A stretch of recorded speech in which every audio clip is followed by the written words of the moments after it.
How are you doing? I dyed my hair again. Shocker, I know. How are you? Good morning. What a morning.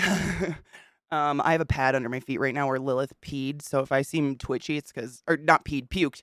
It's because my feet are crinkling around on a weird pad of thing. Um,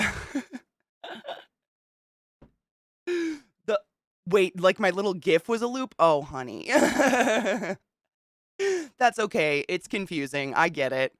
Oh, I made it to the start of stream. Hello, Kelty and Missy. How are you? Chucky, what up? How are you? Good morning. Good morning, Staging. Good morning, goddamn Superman. Good morning, BDO. Good morning, Crispy. Good morning, Nick. How are you? Good morning, Rod. Wait. Ooh, hip hoppy? Hell yeah. I honestly that's funny you mentioned that, Rod, because I do think of that every morning before I put music on. I think what's my mood for music today? And I never know until I start playing it. Like I gotta start playing music and then I'm like, yeah, I think this is my vibe. So I actually go through a lot of music first thing in the morning just to figure out where I'm at emotionally with music. But I do love hip hop. I like good hip hop. It's just got a great beat. It's fun. Do you like it? Thank you. I redyed my hair. I didn't bleach it or anything, but I couldn't find any I could not find the colors that she used. They were very hard to find, unfortunately. So I just bought colors that I thought would look good and I made them. Like I mixed colors to create these two colors because I couldn't find like a lime green to do the bang area at all.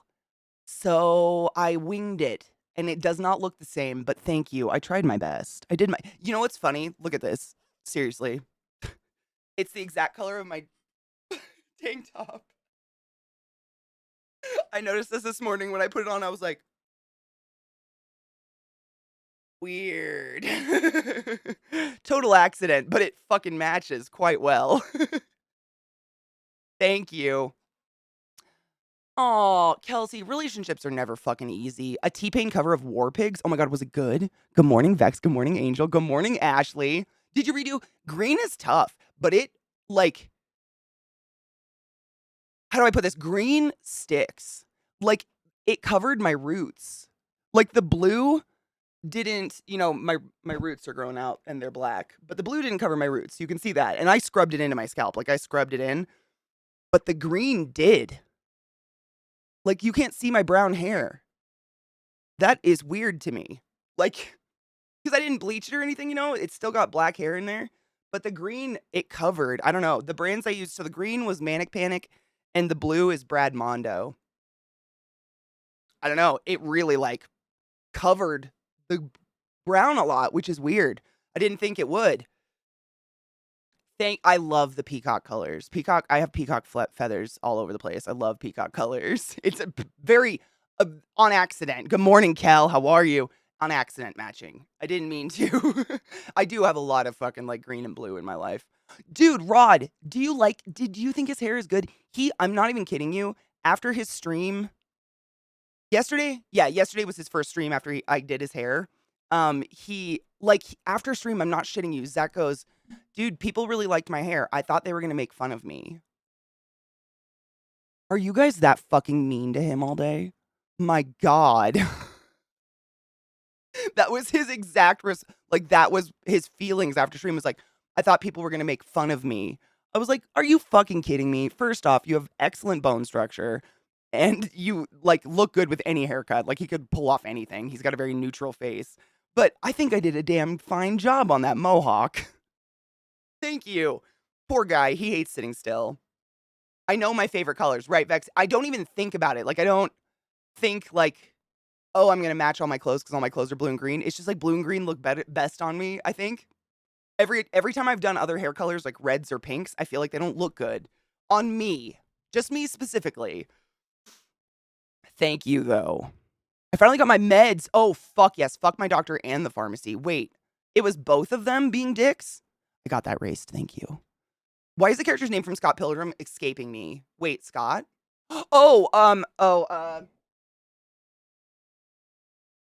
Ramona Flowers. I get that a lot. I actually have bangs right now. I could totally bang it up, but I look so much like her that I kind of avoid it. I get that a lot. Her in general, that actress, what's her name? Mary Elizabeth Mary, oh God, what's her name? I get that a lot. Like, just various people throughout my life have told me I look like her, but I think it's just Ramona Flowers because I don't look like her. If you've seen her in anything else, we don't have anything in common. It's the Ramona Flowers. Oh yeah, she's a great. I mean, I don't avoid it for any reason. Like, it's cool. It's just like it looks like I'm trying because it really, really looks like her. I told him he should have went Mohawk years ago. The Mohawk looks really good on him, doesn't it? I really liked it. Like, I was when we were doing it, I don't know how much he's told you guys. Like, he's doing a show, basically. Secrets. I don't know how much has been announced about it, but he's doing a show where he had to be like military-esque. So he couldn't have hair. He couldn't have like his big bushy hair he had.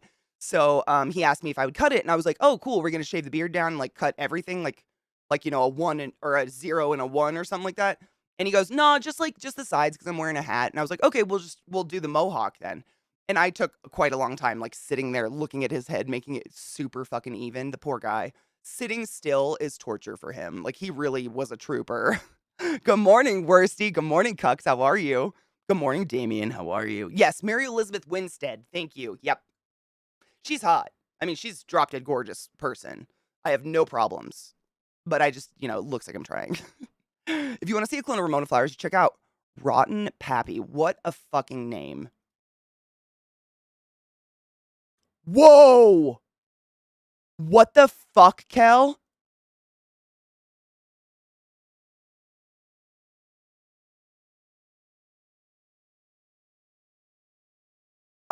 This girl is Ramona. Okay, so there's some pictures with like some.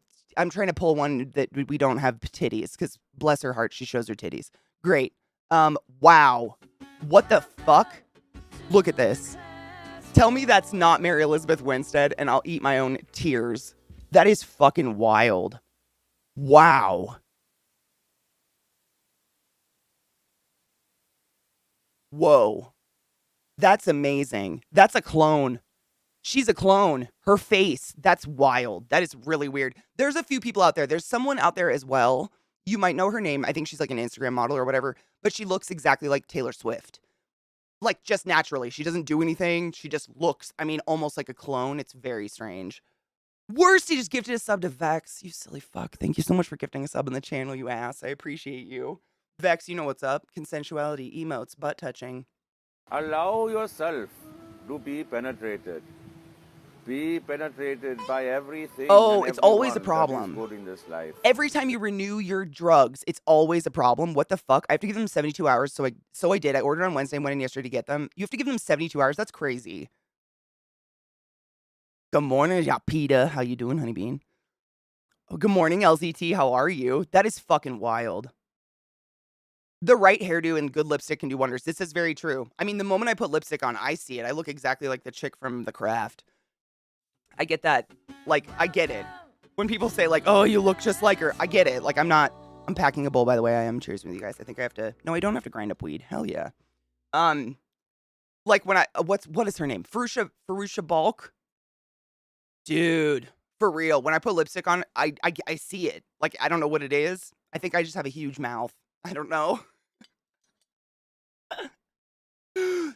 Super Boppa Frequalizer, motherfucker. Thank you so much for subbing to the class, keeping the Galaxy alive, and giving a fucking anus its wings. Did that song just end? No, okay. Yes, it did. Okay, that was Hey Ren. I love Ren. If you've never heard Ren, Hi Ren, I would definitely start with Hi Ren. Amazing artist. Just, I don't know. I don't have words. Incredible. As usual, I have a fucking problem with getting it renewed. Never done every time. I had to choose someone out. I didn't yell, of course. But I went in to pick it up today, and there was the usual threat. You have to come in, or I will only approve... Wait. They threaten you 24 times? Nuh-uh. Nuh-uh. Holy shit. That's... 2 fucking years. What the fuck? That's a baby. Wow. That's a long... Thank you. I think my camera moved. I moved some of my shit yesterday, and the cords they pull on each other like assholes. I have too many cords. Everything's a cord. The bird is the word. Thank you for knowing that. Cheers, everybody. I re-dyed it. It's not the same. I'm not sad about it, but like, when I got it originally done, the green was like bright neon green. I couldn't find a neon green. So I got a Manic Panic green and just like diluted the living shit out of it with conditioner. Literally, it was like a half a cup of conditioner and a teaspoon of the green dye. Got that. No shit. It was so dark, like so Manic Panic's the best. I don't know what it is. I've been using Manic Panic since I was 12, buying it at fucking Hot Topic. It's the best. I don't know. It just works. I mean, this blue is Brad Mondo. I've never used Brad Mondo's dye before, but I think it's pretty. It's a nice color. It's kind of like I don't know, how would you say it? Like a muted blue almost. I don't know. It's pretty. I like it. It's not bad. Just different. I was shocked when I got out of the shower. Oh God, please tell me I have a lighter. Thank the fuck. I mean, you'd think everybody had heard the word. Roll check, fucking cheers. Hell yes. Put lipstick on and milk the chat for likes, dude. I know. Do you think I get likes, or do you think people are just scared of me? I wear lipstick on Mondays because that's what part of my character for the show I'm on. And I look at and I'm like, damn, you have a big mouth. If I smile, I don't know. Lipstick just makes my mouth look huge. Cheers. Stoner Bowl. I don't know what's in it.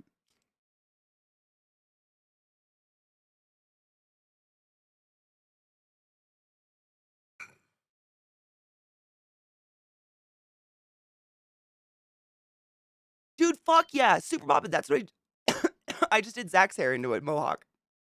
Same. I love cutting his hair. I don't know. He hates it. Like I don't think he doesn't hate it. He hates sitting still. And so he's the one who comes to me and he's like, I think I need a haircut. I'm like, all right, grab your clippers. Let's go. And we sit outside on a little stool and I do his hair and I like trim his beard and everything. And it's like art, I guess. I love doing it. Like I get a comb and I'm sitting there like pulling out and like trimming. It's fun. It's like sculpting a head. I love doing it. But I have to take into consideration Zach fucking hates sitting still. So I can't take my time. I have to go like relatively quickly. But I like doing that. I don't know what it is. Maybe it's like an animalistic thing, like grooming. Like I'm grooming him like a monkey or something. Dude, Kona, it's pretty nice dye. It's thick as fuck. If you already have bleached hair, like if your hair is as dry as mine, I would add conditioner to it. Just to add to, because how do I put this? So when my whole head with a half a cup of conditioner added took about half the Brad Mondo pot, which is pretty good, honestly. Like usually if I was to do my entire head, I would need an entire pot of dye. Like my hair is so thick, it takes so much hair dye. It's kind of ridiculous. But his was so moisturizing. I felt like, when you put it on, it just like soaks in and disappears into your hair. It didn't. I felt like I could really work it through my hair. Like I don't know how to put, I'm not a scientist when it comes to this shit. Like, I don't know the specifics, but it was good. I've never used Brad Mondo dye before. And I like it. And my hair feels really soft. For those if you've never dyed your hair with vibrant colors, there's no such thing as a permanent vibrant hair color dye. That's why they fade so fast. Like every time I shower, it looks like I killed a Smurf. Like the whole shower just turns blue because there's no such thing as permanent. They just don't make them. They make semi-permanents. And unfortunately with semi-permanents, they tend to be really unpigmented. Like they tend to just not have a lot of pigment. So you're like dumping more and more on your head. But because they're not an actual permanent dye, and by permanent, I mean they don't have any peroxide in them or anything, they tend to be literally the dye molecules with a heavy conditioner. So all of the vibrant colors, they're basically just a deep conditioning treatment. So you can put it on and leave it on as long as you want. It's just good for your hair. There's nothing bad in it. Like, you know what I mean? The bad. There's no peroxide. There's no chemicals. There's lifting. Nothing like that at all. Would you let Zeke dye your hair? Absolutely. I'd trust him. Yeah. Jesse Robbins, you fuck. Thank you so much for those biddies. I love you and appreciate you. I don't think there's any way to say without sounding weird, but you got a nice smile. Thank you. I don't think that's weird. I think we should normalize giving compliments. Zach and I talk about that a lot. Just really. Like, when we go out together, I usually always get compliments on my hair. I think it's just because it's weird. But everywhere we go, guaranteed someone somewhere will just be like, I really like your hair. And he'll bring it up and he's like, how come guys don't compliment each other like that? And I don't know. It's like the gay fear, I guess. It's the whole don't touch your butthole because it's gay. I don't know. But I think it should be a lot. You know, it's okay to give someone a compliment. I appreciate you. Thank you. I've my mom probably shelled out over 20 grand fixing my face after a horse stepped on it, so I'm very proud of my smile. Thank you. You should record it next time you do it. I'm sure it would make a great TikTok. Me dyeing my hair? Dyeing my hair? Really? I always think I almost thought of doing it on stream yesterday, but it just felt boring. It's just boring because it's me like sitting here very finely like cutting out the green chunk, pulling it down, and then I don't know. To me, it's boring, but maybe I feel boring. Oh, Zach's haircut. Oh, that'd be fun. Hell yeah. Cheers. Happy 420 lovers.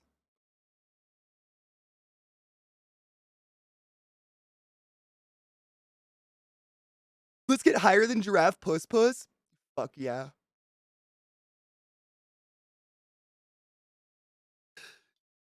Yeah, it's that toxic masculinity shit. It's gay if you compliment someone. I think that's stupid. I think it should be normal. It doesn't have to be sexual or creepy. Like you don't have to take like I don't know. It's such a weird conversation because I understand that some people compliment in a very creepy way. I don't know what to do about that. But like I also think there's a population of people that no matter what, if you compliment them, they're going to take that as creepy, I'm being attacked, whatever. And it's like there has to be a happy medium. You know? We're just humans out looking at each other. Good morning, Zoe. I think you all have nice buttholes. Be sure to touch your buttholes and compliment it. I love you. I did it. Here's a compliment that's widely inappropriate with anyone but Katie. Your cleavage today is magnificent, isn't it? Thank you. It's a miracle when it happens. I think it might also be that insecurity idea. They want to be the best one in the room, not the other guy they're complimenting. God, that's weird. I mean, yes, I can see where you're coming from. It's just I can't even put myself in that place. I love when I can give someone a compliment. Like, it feels good. I don't know. It feels nice to like compliment someone's, like, even just if they've got cool tattoos, be like, dude, your tattoos are dope. That can make someone's day. Just a little compliment like that can really make their day. We need to find the imposter. Who is it? Insecurity of myself, but also fear of how people will react to me. Hunter, I get that. Yeah, and that's, you never know because I think there's just like, there's a lot of crazy out there. I get compliments from other guys about my beard pretty frequently. That's awesome. Actually, you know what? Zach has gotten some pretty good compliments on his beard. Zach has gotten those. We went to, God, what was it? It was like a reptile expo convention last year, and he got a lot of compliments on his beard. Like, a lot. And that was last summer. He had, like, the kind of, Katie brain, like the God of War kind of, like the Spartan chop, and then I had shaved his whole head bald, so he looked very military, but he got a lot of compliments on it, and he does have a very nice beard. It is so full and thick. It's insane. Like, I've dated guys who could barely grow a Joe Dirt bullshit. Like, he does have a nice full beard. Time factor, you silly fuck. Thank you so much for summoning the class, keeping the classy alive, and giving any swings for 25 fucking months. God damn, that's a long time. We're all gay. Welcome to it. Did you take? Nope. Yeah. Well. Did you take your joy today? Never forget to take your joy, and I guarantee your day will go as smooth as velvet. Is it gay if you say no homo? I hate that term. Why do you have to say no homo? What's so bad about being a homo? I'm a homo. I seem to be doing okay. People read too much into things because of bad experiences or too much overthought shows. Yes. Yeah. That, and I think, like, you know, people watch the news and they're sucked into the social media atmosphere and they, like, I think anybody can get a psychosis. I don't know how to put it. Like a state of mind where you just think everyone in public is crazy, like what you see on the internet. And the vast majority of people in public are just going about their days. They're not even on the internet. You know what I'm saying? Like, I don't know. I think it's just a mental thing that happens. Fortunately, my brain's not that fucked up anymore. Same. Honestly, as a guy, I'm not going out of my way to compliment another guy just because I don't know how to take it. Yeah, and that's sad. Some guys would say thanks, but others will want to fight you because they think you're coming on to them, right? And I think that's really sad. The smallest compliment you can give someone is a smile. True. True. Hold a door open for someone. Or just, if someone holds the door for you, say thank you. Those are the ways to start. And I see those things not happening. Like, at all. Thank you. My voice is destroyed from lots of screaming and smoking marijuana. Oh, wait, I gotta look this up. Zangief from Street Fighter. Hold on. I'm real bad with names and shit. Oh my god, he does. Should I cut the mohawk shorter so it really looks like that? Like a 2 on the mohawk? You're right, though. Every time I've gotten a compliment on my beard, I always reply with thanks. It keeps my face pretty. I love that. Usually if I get compliments, I'm real awkward. And I usually say things like, thanks, I grew it myself. Or like, my mom made it. I don't know what to say. I just don't put any effort into my appearance, so I don't know. Thank you, Bobo. I dyed it last night. Re-dyed it, I guess. But it's not the same color, but I think this will fade nice. I think. It's kind of a minty green. But I think it'll fade pale and nice. Have you noticed side effects from smoking weed? I sleep really well. My mood is lifted. I don't want to chew people's heads off as often. Yeah, there's definitely some perks. There's some side effects. No, I haven't noticed any negative side effects, if that's what you're asking. Other than I'm more poor because I buy a lot of weed. That's a side effect that's negative, probably. My bank account. But other than that, not really. I know some people do, though. I'm not one of those people that thinks weed is like the be-all, end-all for every human in the world. Like, that's not real for anything. But for people that it works for, it's pretty wonderful. Do these vibrant colors work on gray hair? I have mostly salt and pepper hair and would love to try it. You know what? My hair's grown out enough. We could check. Hold up. I'm going to have to repin it, but let's check. That's a really good question. So you know what's funny, Mishy? I was saying right when I started stream, the 2 colors I use, they're different brands. So the green is Manic Panic, with really diluted. Literally, I did a teaspoon of Manic Panic hair dye in a half a cup of conditioner, like hair conditioner, because I didn't want it to be like dark emerald green. But my hair's grown out enough that we might be able to see if the silver hair actually died. Hold up. Where are the gray? I mean, if you can't see any silver, then it died. Because this is where it would be. Hold on, this side. Right? Yeah. I'm working backwards. If you can't see silver, then it died. Oh, is that one? This is my patch of silver, literally right here. This is where it would be. Can you see any difference? I don't think so. I think it took. Like, temporary colors, they always are going to fade faster than any other hair dye, no matter what you put them on, whether it's blonde hair or brown hair or... I don't see any silver. I think it took on the silver. I have a whole spot of white in the middle of my head, like right here. I don't see it. I'm getting real up in there. I don't see it. Do you? Thank you, Stajan. I take really good care of my scalp, because if I don't, my head would fall off with the amount of bleach I put on it. It's gnarly. I never thought I'd be into scalps, but here we are. I have a lot. It's hard for me to get to scalp because I have so much hair. But yeah, I have a lot of, like, up here too. So we can look at the green. This is littered with silver hair, the front of my head, like my sideburn area. But the green took, that's what I was, so what I was saying earlier, the green is Manic Panic. And if you look, it basically took on the brown. Like, it actually went over the brown grow out, which is kind of phenomenal. The blue, however, did not. You can definitely see my dark ass roots with the blue. And I don't know why. I don't know what the science to that is. But the blue is Brad Mondo.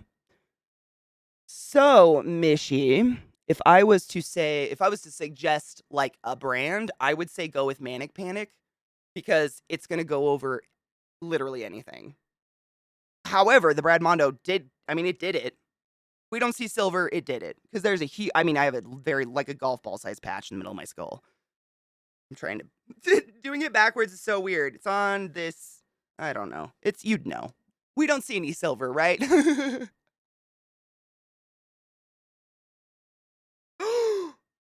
Mike, I did this. Thank you. Bless your heart.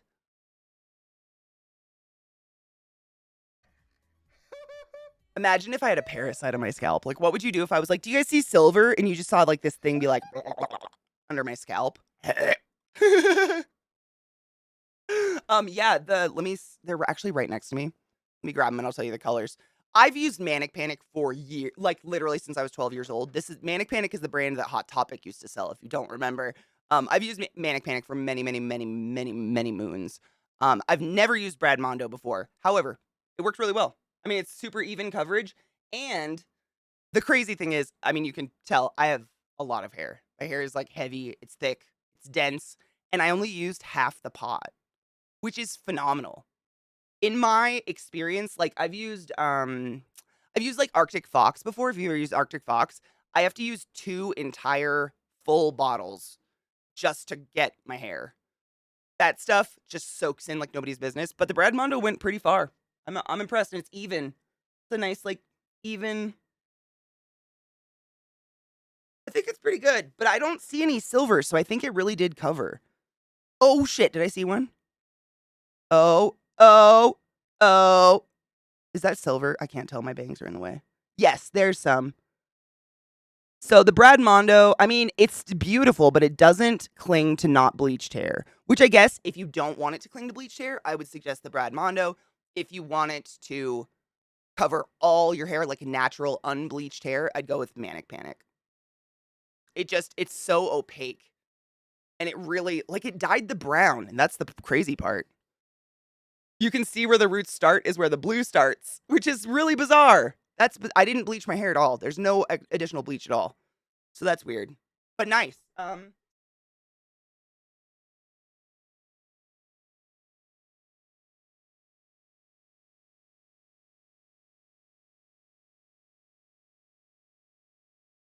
So this is Manic Panic. It's the same shit. We all bought it. Hot Topic 50 million years ago.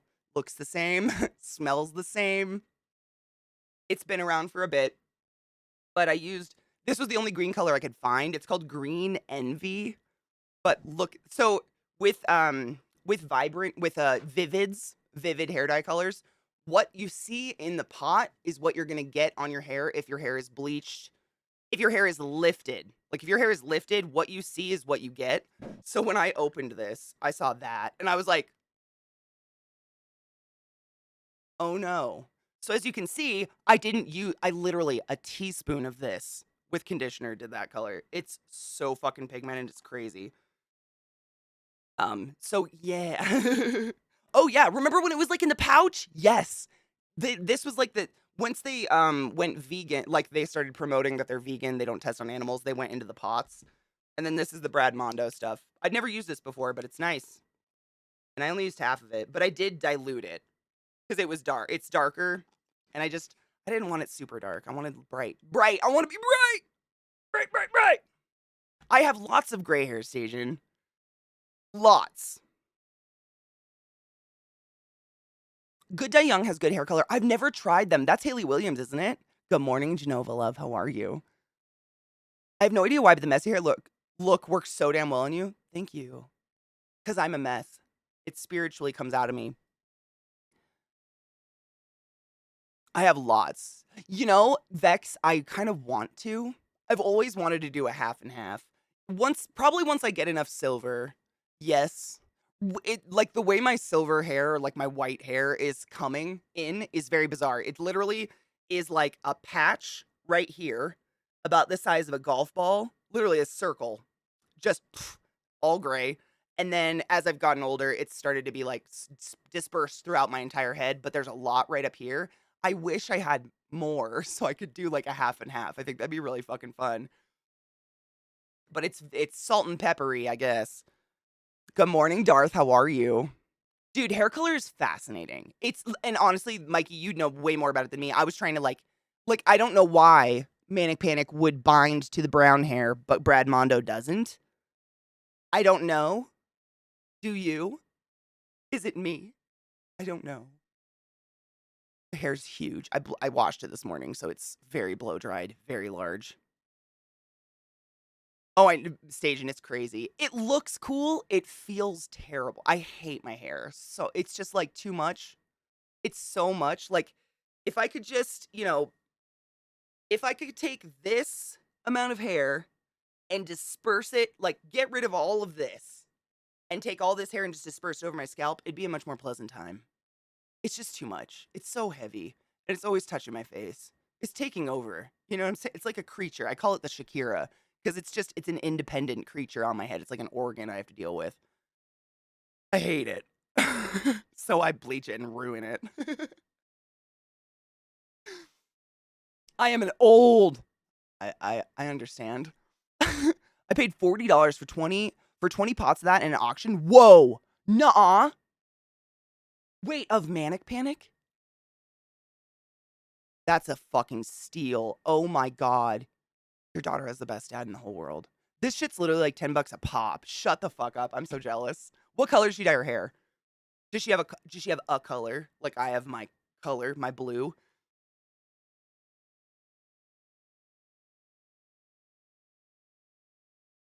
Good morning, Trash. How are you? Did they make all of Manic Panic in the late 90s and are just still going through it? The jar looks exactly the same. I'm right. It's literally, I think the bunny is different. I don't think because like, you know, when you and I were in high school, no one cared about, we didn't even know that hair products weren't vegan, I guess. Like, we didn't know. No one was on the radar for this. So now they've got this little bunny that means they're vegan. They don't test on animal products. But other than that, it's identical. This literally could have come out of my high school era of Hot Topic. It's very strange. I don't know. But I kind of love it because it's identifiable. I know exactly what I'm getting. I've used it forever.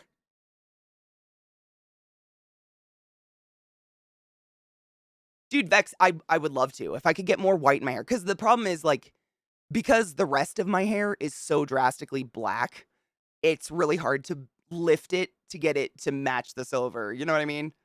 Like, getting black hair to lift to a white tone to actually do, like, a half and half with, like, a Cruella de Vil thing, which I would love to do, it's bar impossible. Like, my hair lifts to, like, this piss yellow color, and that's about it, because it's just so dark. It sucks. People with blonde hair have such an easier time. So if I had more silver, like, especially just if the top would silver out, I wouldn't care if the rest didn't look totally white. I'm just scared because I've bleached my hair a lot, and even now, it doesn't like bleached hair. I'm sure you've all touched bleached hair, and if you haven't, just touch some like craft straw, like the plant, like straw that you feed a fucking animal. Just touch some at Michael's. That's what my hair feels like straight out of the shower. I put on 4 different products to make it do this. Bleach does bad things. Lots of heat protectant. Lots of heat protectant. You know, I've really, really thought of doing an undercut. The only thing that stops me is I worked with a girl who had it, and when it grew out, it was literally an upside down mullet. It was the funniest fucking shit I've ever seen in my life. Like, she had it, like, she had really long blonde hair. If you don't know what an undercut is, basically put your hair up, and then they choose a line, I don't even know where they start, and shave the bottom of your head to help with thick hair. But now you've got the underside of your head is shaved, so as it grows out, it grows straight out of your head like a spike. And I'm not kidding. She could flip her hair upside down and it looked like a, you know, like, you know, when people put their glasses on their head, she could do that and it pulled off real well because it literally was an upside down mullet. Her hair was just growing straight out of the back of her neck. The grow out, like, how do you deal with that? I don't want to. I did my D&D game for the kids at the library, which we do every couple weeks, and I presented them with a decision or of a sacrifice. They all immediately chose one kid. Oh, that's not a good sign. Yeah, it's just thick. I know it's like the boob. It's like the boob conversation. It's always greener on the other side. I know there's everybody out there either losing their hair or with thin hair is like, what a bitch complaining about this God gift. You know what? It's greener on every side, right? I'm allowed to bitch. I hate my hair. Every time I get a haircut, I feel like they've taken a small child, right? I actually tweeted the picture of the amount of the hair that she thinned off of my head when I got my hair cut. What was it, like maybe a month ago? 3 weeks ago? I got my hair cut, and she cut, like, you know, an inch-ish off, and then she went through with the thinning shears, and you could have made a wig out of the hair that she thinned out of my head, and it's still this big. It's just crazy. I don't know. Some people got a lot of fucking hair. Usually blue? Yes. She has blue, pink, green. Oh my God, you're awesome. Seriously, I'm not just saying that. That's amazing. That's a fucking steal. Hair's expensive to keep up with. That's why I make my money doing it, and you fucking deserve it. I'm like, Mike, I was thinking this morning, literally, I was thinking of haircut stylist, cosmetologist while I was doing my hair. Because I don't like to do my hair. I don't like hair. I like to do makeup, but like doing hair, you know, like doing hair, it's not a pleasurable experience for me. I don't really care about it. And I was like, to dry my hair because it's so fucking thick and heavy, I have to do it in layers. So I put the wet up like this, and I round brush this layer, and then I put another layer down and round brush that layer. And it's 4 layers of round brushing, and I have to take a break. Like after 2 layers, my arms are on fire. And I have to like go sit down. And I'm like, how do y'all do this all day? Like, do you have arthritis already? For fuck. It's exhausting. And imagine when I had that long hair, I used to have hair to my ass, my dudes. Not thinned hair to my ass. And I would sit there and do that. I don't even know. Not strong. It's crazy. You guys are hardcore. My wife got a bad haircut. Oh, God. Just decided to wear wigs. See, and you know what, Cinemus? Literally, I would shave my head and just wear wigs if I didn't get migraines. I would. They're amazing. I get it thinned. I get that thinned the fuck out of it. Oh, yeah. My hair's been blonde for so long. I miss doing fun colors. Do they test on child molesters, though? I'm here to start the petition. I'm saying. It's a better idea. I started with a natural level 2. I'm a 9 now. Jesus Christ. I usually do just family and friends now. I can't work in a salon anymore. It's too stressful. I don't know how anyone does that. And like, I've told you guys about my best friend from high school, went to Gene Juarez and has his own like a couple salons now in Seattle. He's very, very successful. And he, like when he would tell me when he was working in salons before he started his own business, you have to like, so when someone works in a salon, correct me if I'm wrong, I think this is everywhere, but they have to rent the chair. Like basically they pay a monthly fee to be able to just sit clients in a chair in that salon. And so if they don't get any clients, they're still paying on the chair. Like it's not like the owner goes like, oh, you don't have to pay rent this month because you didn't get any clients. Like that is fucking stressful shit. Oh, Safi. Anxiety jitters? No. For any reason, or these stupid pointless ones where you just wake up with sweaty palms? I had an undercut in the 90s, but I was so young I don't even remember the grow out. I had the undercut of the 90s where they just shaved the underside of your head. They didn't do fun designs. It was just because your mom didn't want to untangle your hair anymore. It's a crazy, weird backwards mullet, yeah. I'm indeed a barnyard animal until I use heat protectant. I can't even get my fingers through my hair without a heat protectant. Like when I get out of the shower and I try to do this, it's not happening. I think I'd rip my hair out of my skull. It's so bad. It's this 8-year-old boy that fudges all of his rolls and runs into everything headlong and always tries to take all the loot. Oh, so he's kind of just being a dick. I mean, I've done that. I've definitely tried to kill a party member because they were being a dick. I once did it and it looked like it took like 10% of my hair. Oh, yeah, and it feels amazing. I'm balding and love having my head shaved. Good. Embrace it. Seriously. It's just another thing if I have to think about. Zach said it one time. He was like, I really take for, oh my God, there's so much things. I'm trying to catch up on chat. You guys have gifted subs. Things are happening. Give me one. So sorry. This is the worst. Zach said it the other day. He's like, he was watching me do my hair in the bathroom. And he's like, I really take for granted that I can just roll out of bed and literally flop in front of my computer and go live. And I was like, let's not talk about that.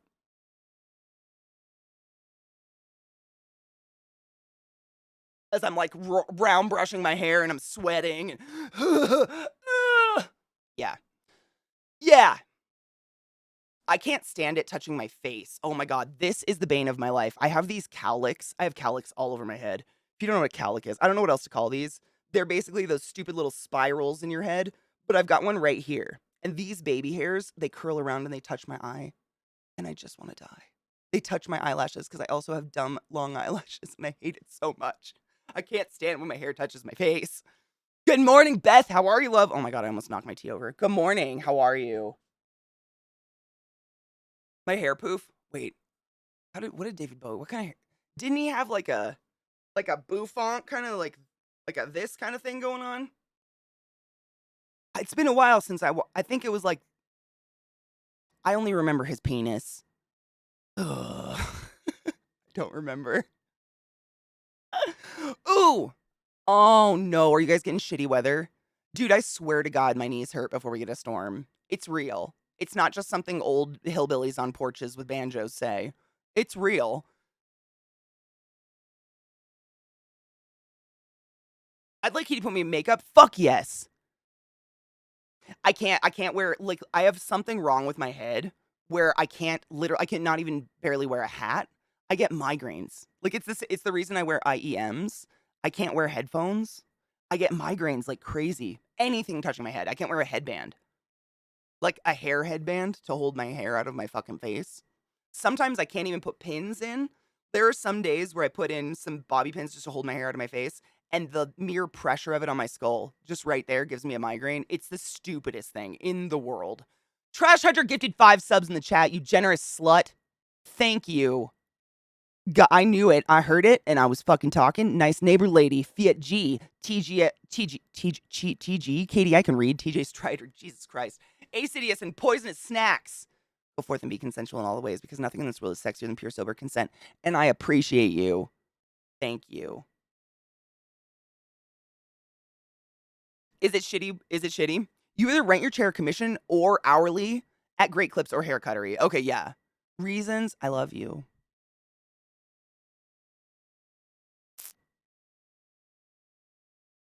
I wish I could really hug you. I hate this. I rent where I work. You rent your chair. And my coworker has been on maternity leave and it's been busy, thank God. I haven't been twiddling my thumbs. Good. Good. I'm glad. I've never, like, once I learned about that, I was just like, Jesus Christ. That's insane. Good morning, Nismo. How are you, love? Oh, crazy. Bless your heart.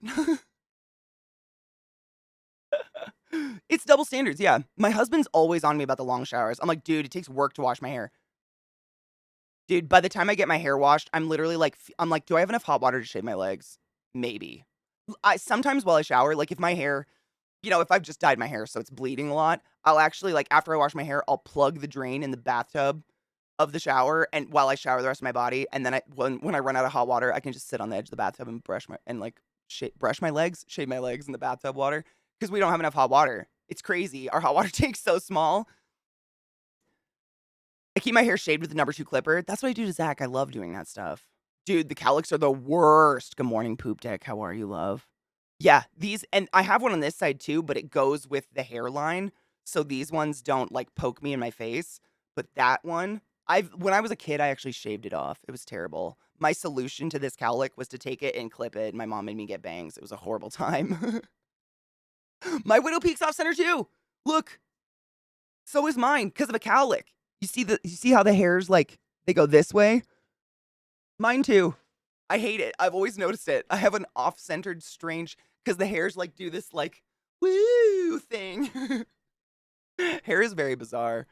Oh, it's the pressure changes. Yeah. Yeah. Good morning. Have fun. Everybody likes your hair. I got compliments on your haircut. I haven't done anything Look at with it that. yet today. I like it like this. You should just, like, with a nice, like, comb it, put a nice, maybe part it in the middle, get a nice, oh yeah. Oh yeah, we could put a nice butterfly clip in. Oh. Oh. The sex appeal. Oh. Bless his beautiful soul. Oh, God. I love this song. I love this song, right? Morning Sheepy, how are you? You know, Beth, I was looking that up. The pressure changes actually fuck my head up, too. I have super thin hair, and all it will ever do is lay flat, and they get tangled from laying flat, so it just stays in a bun. And see, my hair literally is big and boisterous, and there's too much of it, and it's always trying to fall in my eyes. So I, too, 90% of my life have it in a bun. Seriously. Like, I have my hair down once a week, maybe. I just, it's not worth it. I hate it. Mine tangles too, though. When my hair was long, like when my hair was super long, if I didn't constantly brush out the base, like at the nape of my neck, I would get a dreadlock. Like literally the entire nape of my neck would start to dread. It was terrible. Headbands are serious torture devices. Even the most loose ones. It's just something touching my head sucks. It's more common in women than it is in men. The nerve structure that lies underneath the scalp is a lot more intense and thus can cause migraines. No shit. I didn't know that. With an Amish buggy? Shut the fuck up. How? I need to start looking for a new job, but zero fucking willpower to do more than exist. Fuck. Chronicle. Depending on what kind of job you're looking for. I know Vissy got a lot of help from Myron in finding like a remote job. Continue start Hades. Oh my god. Does she love it? Does she love it? Does she love it? Does she love it? My legs weirdly stopped growing hair. My Nana didn't have any body hair. Fuck you. I don't have a lot of body hair, but I still get spikes. A tankless water heater is a blessing. I want one so bad. Someday when I'm rich and famous. Oh, I know. I've heard wondrous things about them. Dude, Vex, why not? I've done that. That's what I did literally for the past 2.5, 3 years before I got it bleached 3 weeks ago. I let it grow out. My hair was brown to like here. Just let it grow out forever. I was like, fuck that shit. I plucked my uneven widow's peak before school photos. Dude, I used to pluck this. I've plucked this stupid cowlick before. Because it's just like these dumb little fuzzy baby hairs. They never grow and they just poke me in the eye. I've definitely done it. I feel you. Yeah. I know. See, Sheepy, and that's the thing. Like, I don't know what to say. I'm like, so we had to cut Zach's hair for something. Oh, Sheepy. Of course. We shall call him Willard. Turn it off, Willard.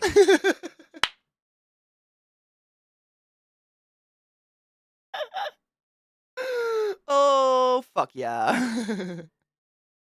I hate when hair stabs you in the eye. It's the worst. These ones. I hate them. I have thinning hair through my temples. So do I. That, it's bizarre because sometimes when I put these little ones, I don't know if it's thinning or is it just, are we growing more baby hairs? Because me too. Like, I've got like, you know, where a boy would have a receding hairline. It's definitely thinner there. Like, the hairs are finer. These are like baby hairs. I don't know. Hairlines are weird. I also have like multiple textures throughout my hair. I know lots of people have this. It's a fucking nightmare. Like, this part of my head, curly. This part, not. Literally, if I let my hair air dry, this whole part spirals. Not.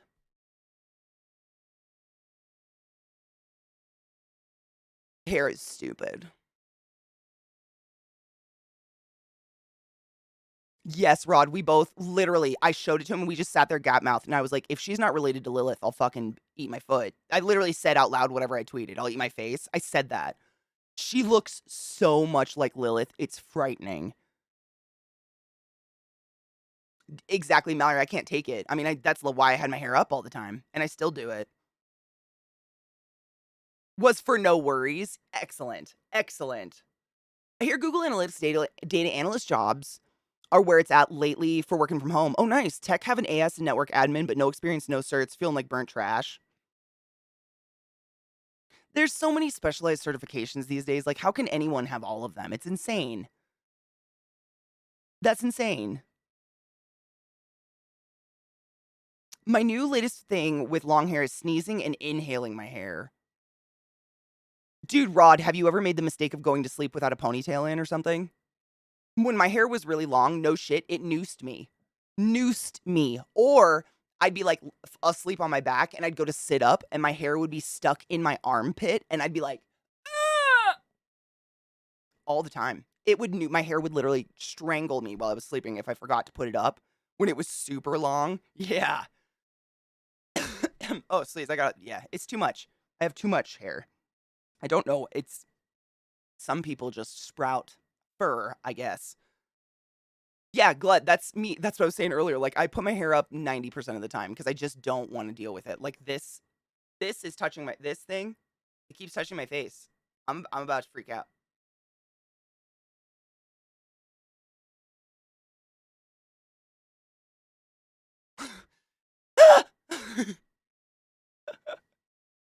The only thing that's good about thin hair is letting it air dry, and I literally can't. Just get this. So you might already know this, but if you let your hair air dry, but it's too thick in that it never air dries. Like, if I let my hair air dry, the top will be dry, but like from here down will still be soaking wet. It actually like makes your hair brittle and break. The longer your hair just sits wet. I didn't know this for years. So like if you're like me, I used to shower at night, put my hair up in a bun, wet, and then just go to sleep like an idiot. If you split your hair down the middle and look straight ahead, you can see all these tiny little hairs sticking straight up. They're like 1 inch long. That's just broken hair from me leaving it wet in a bun. All of it. I mean, I kind of self-thinned on accident. But there's one back here that's literally 1 inch long and it's just one hair. And it's just damaged because what happens is when your hair is wet, it gets stretchy, and then as it dries, it starts to, what's the word? Like compress again. And if you've got it stuck in a bun, when it's trying to dry and compress, it just snaps and breaks. What the fuck? Fucked! Dude, Rod, I would die. I literally almost died. Did my music just stop out of nowhere again? Why are you like this today? You're being such a douche. No one likes you. When my hair was long and it got stuck in the old nipple. Oh.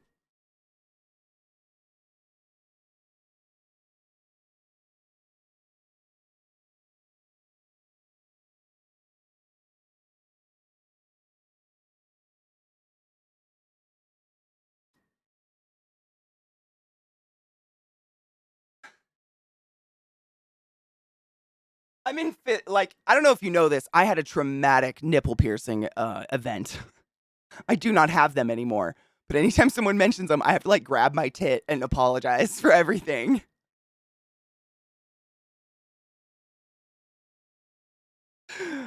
Oh, I have cold sweats, dude. Ow. Oh my God, no. Oh my God, no. Ooh, are you gonna donate? Is that what you're going for, Glut? Dude, do it. Fuck yes. You know what's funny? When I've been like traveling internationally since I was like 18, so I've had a passport for quite some time. But when you do a passport, they just take your picture and put your picture on it. They don't ask you like your hair length, your hair color, whether or not you wear glasses. But if you go and you do, it's called TSA pre-check, where basically if you're not like a felon or a wanted criminal, you can submit extra information to TSA and they'll give you like you don't have to go through the regular TSA line and take your shoes off and like strip naked. You literally just stick your bag on a fucking conveyor belt like the back in the day and you walk through. It's very nice. But they were like, we need to know your hair length, your hair color, the color it is most of the time. We need to know whether or not you have glasses. They asked me so many really specific questions. And every time I get my hair done, I think about it. I'm like, should I just dye it another color and see if they say no? I don't think they would. But it's like more. Oh, TSA pre-check is everything. It's not like you can get away with like, you can't suddenly bring huge liquids, but you know how you have your little toiletry bag on your carry-on? You don't have to take that out anymore.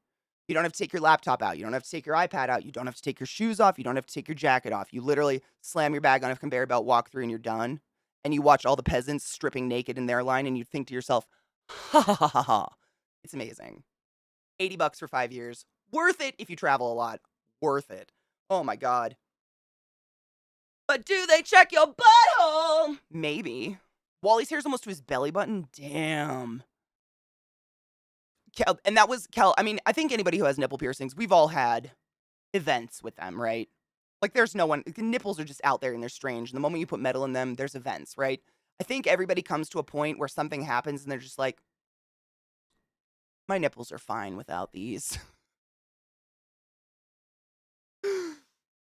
I met a woman who had her oh, no, ha, ha, ha, ha, what? No, ha, what?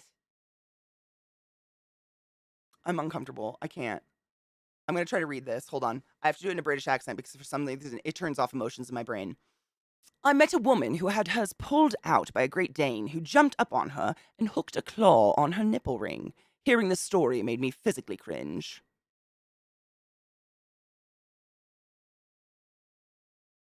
Excellent.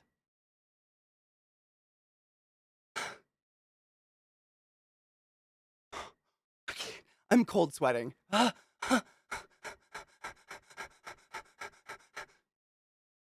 know. I can't. I'm literally just. I'm so sorry. Oh. Oh. There's something unique about nipples. They have so many nerve endings in them. It's just. I'm so sorry.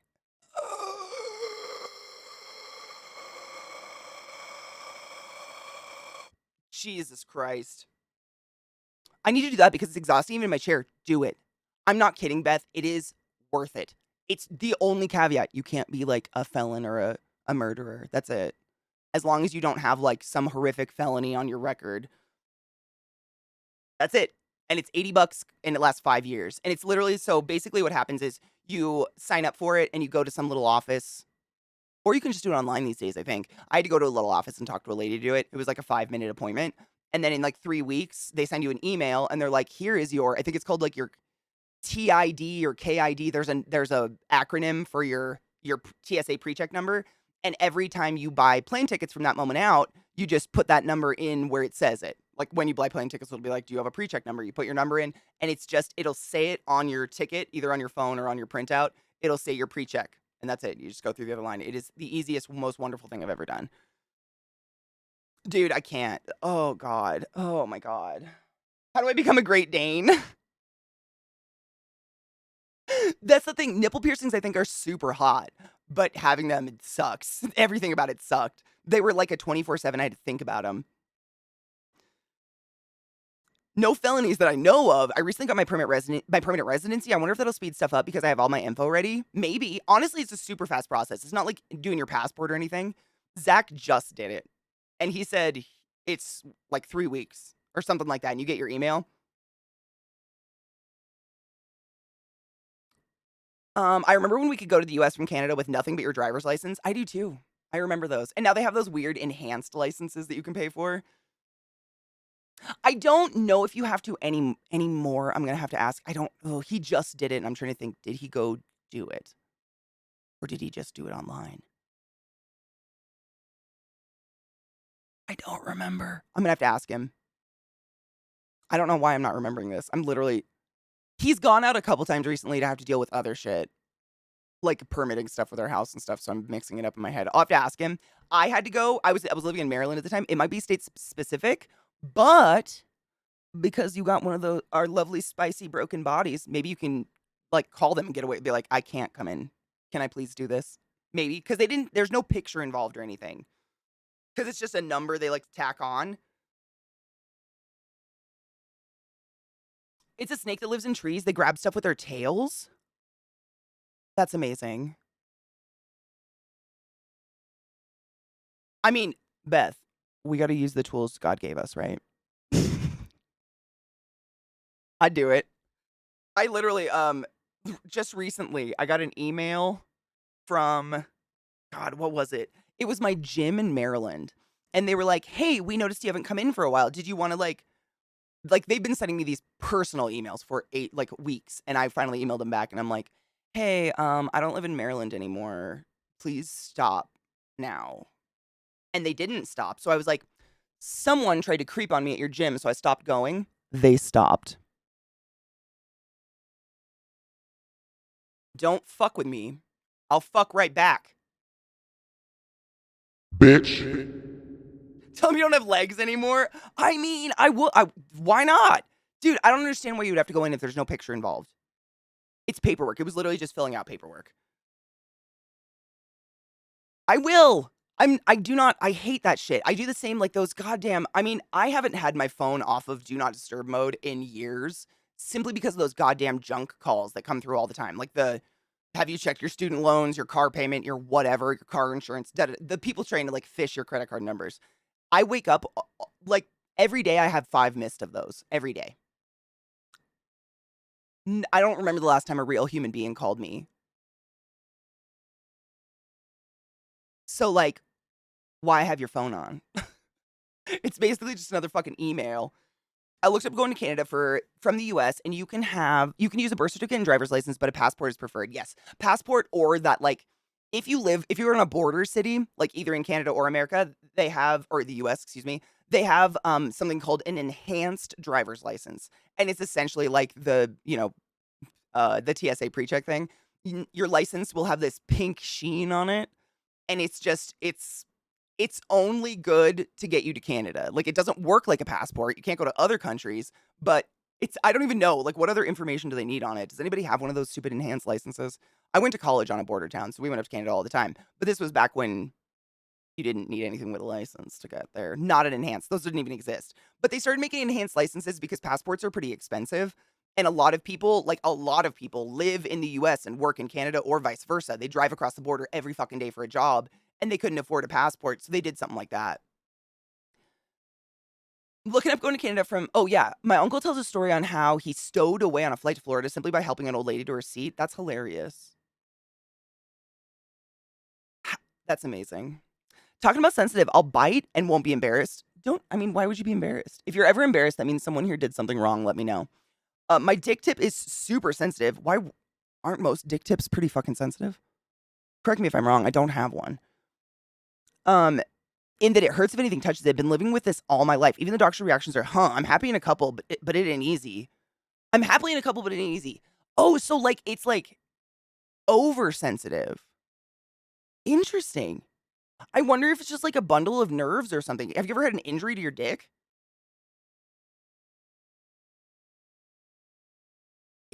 That fucking sucks. Your dick is like out all the time. Are you circumcised? Because at least you'd have like a little sleeve to protect it. My God. I wonder if it's because you're circumcised and your pee-pee didn't have any protection. I'm very anti cutting up dicks, by the way. Just me, I know. To each their own. You have a beautiful dick. You didn't get to choose it. But I wouldn't cut up my kid's dick. I'm waiting until next Friday before I apply for my passport. Figured it'd be easier after the Maui. The Maui. Oh, I just cracked my jaw. The Maui. Now that's all I can think of is that dude. I live in Mass and have what they're calling a real ID, which I had to jump through a lot of hoops to get. Is that like the enhanced thing? You fuck on me, I'm gonna fuck on you. I will. Bitch, I got tools. Let's go. Yeah, I don't think you need a ton. Like, it's not any extra than getting a license. It's just, I think you put in some more paperwork because you're going to be crossing the border a lot. I have no idea. Oh, you do? Mallory has one. I have an enhanced license. They didn't need anything extra that I remember, just an extra fee of $50. And your license looks a little different, doesn't it? Like, isn't it kind of like pink and sheeny? I've literally, sheeny? Like God damn it, shiny? I've had a passport since I was 15, so I never got one. They are, in fact, not. I was born with one, and it's been numb most of my life. I think it's from being circumcised. I'm saying, like, your pee-pee is supposed to have its little skin sheath. That's why babies are still born with it. I've had surgery. Oh, no shit, never. I had surgery when I was a baby because my foreskin was glued to the tip, but do you still have foreskin? Or did they have to, like, no more foresies? Because I wonder. You know what I mean? Like, I think about that all the time. Like, dicks, they're just out there. Like, your genitals are out there rubbing on shit all the time. They're poking on your, like, it looks to me uncomfortable. I've dated a few showers versus growers where literally, like, they're the types that play basketball in the basketball shorts and you can see their religion quite clearly. And I've asked, I'm like, does that not bother you? You have to feel this. I think I would. You do? Okay, so it's not that, but maybe it's something to do with that. Like when it was, I wonder if it was something to do with that. I mean, at least you're not non-functional, but that still sounds miserable. I mean, that's a pain in the dick, no pun intended. Katie! Is it by like 2025 you'll need a real ID for air travel? I have no idea. I just have a passport. I mean, plus a passport? We talking peepees. Talking foreskins and whatnot. You know, the usual. Oh, Real ID is a new better security for the DL. It will be required for air travel within the USA eventually, along with a passport.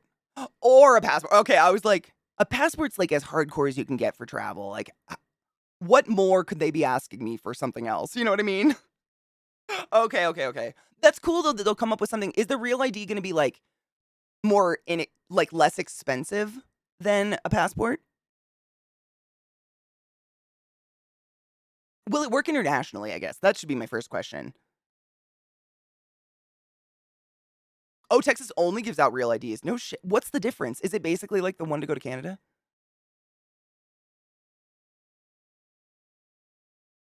Thoughts of getting infected with this drug-resistant fungal infection? There are so many drug-resistant scary things out there. This one just made it in the news. Like, it's serious, but there's a lot of serious shit out there all the time. This one's just in the news. That's it. There's shit like that all the time. I don't know. It's hard to, like, when I see articles or hear people talk about, like, oh, a massive fungal infection hitting the U.S., like,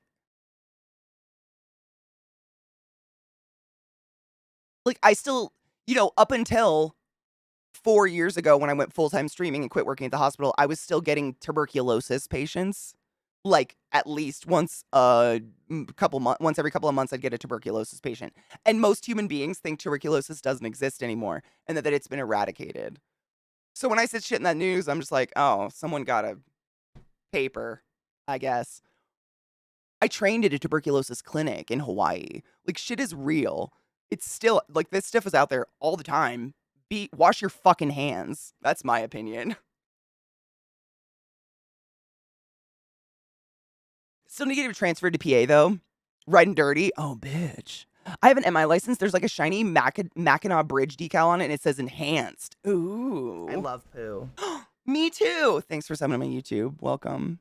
They weren't required for domestic travel. I got mine when I renewed my driver's license when it was a small fee and had to provide some extra documentation. I don't think it can replace passport for international travel. That's what I would assume too. I think it's The Last of Us too. Like everybody's like, ooh, fungus, scary. There's scary shit out there all the time. Wash your hands. Don't kiss strangers. Be safe.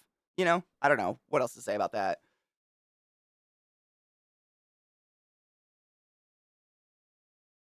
Wash thine piss mittens. Seriously, wear a mask in crowded areas. Yes, all of my VODs get uploaded on YouTube, and I leave them on Twitter. I leave them here too. But on YouTube, they're a little bit more edited down with breaks and shit like that taken out. Yeah. But that being said, all of the music you hear during my stream, if it's not a part of the game we're playing that day, will not be in the VOD. It's silent. Just an FYI. It's the only way I can get away with playing the music I play. I had to do a workaround to separate the audio so it's not in the VOD. That's why we can listen to licensed music. So none of the music will ever be in the VOD, but other than that, it's clean.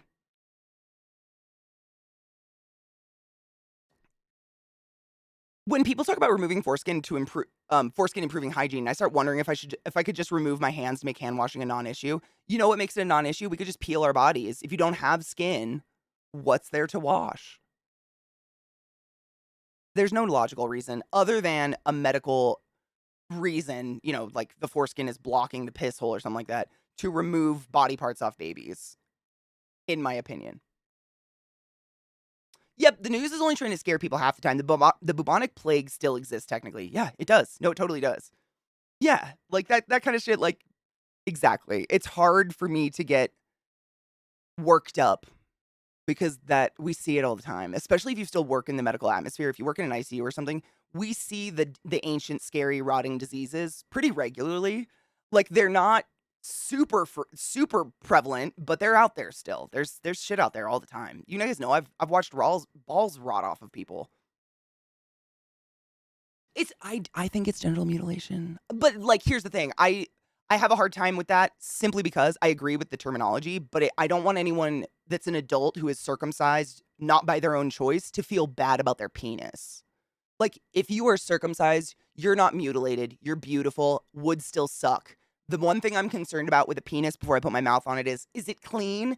And is the person attached decent? I just want that to be clear. No one had a choice in their penis. Your penis is beautiful, your genitals are beautiful. But if I had a baby and it came out with foreskin, I'd probably be like, probably supposed to have that. No, you had it twice? Holy shit. Poop deck! I love you so much. Have a good day. I hope your pee-pee doesn't hurt today. Yeah. Isn't it normal to cut? It's so hyper normal that they do it on accident. One of my mods, long-term friends of mine, literally, his son, like, he himself, my friend, is not circumcised. So when they had their son, they told the doctors and nurses, we don't want to circumcise him, but it's so normalized that they just, like, go room to room and circumcise. And they did it. They, like, he came back from getting food or something, and they'd cut his baby's dick.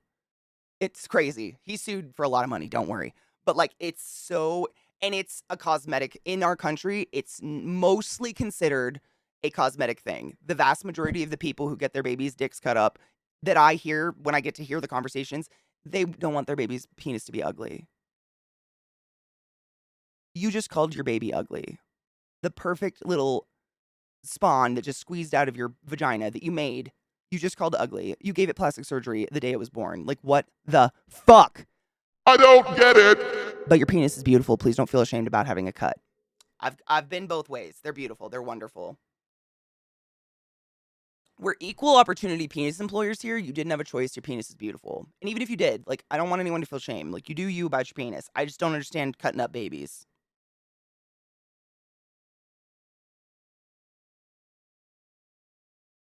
Just me. The Lance, oh my God. Wait, Lance Reddick. Wait, I didn't even know they were making one. Dude, do you have the, are you making one? Oh my God, did you make one? Can I see it? I'll cry. Oh my God. Zach played a video. Oh God, what was it? He played a Twitter. It was like a Twitter video or something.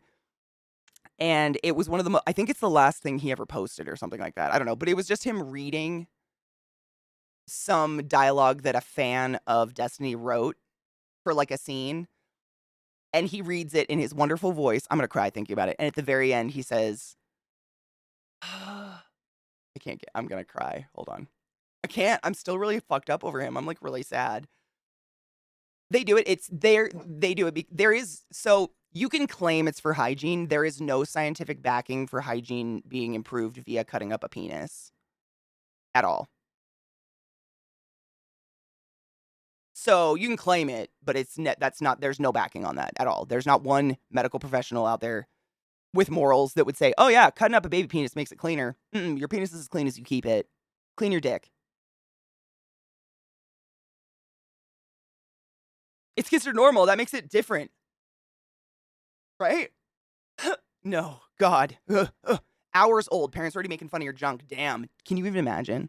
I know. It's real fucked up. And then if you've ever seen a baby circumcised, they literally strap your baby to a crucifix, strap its arms down to 2 wood boards, strap its legs apart, and they laser the tip of its baby dick off.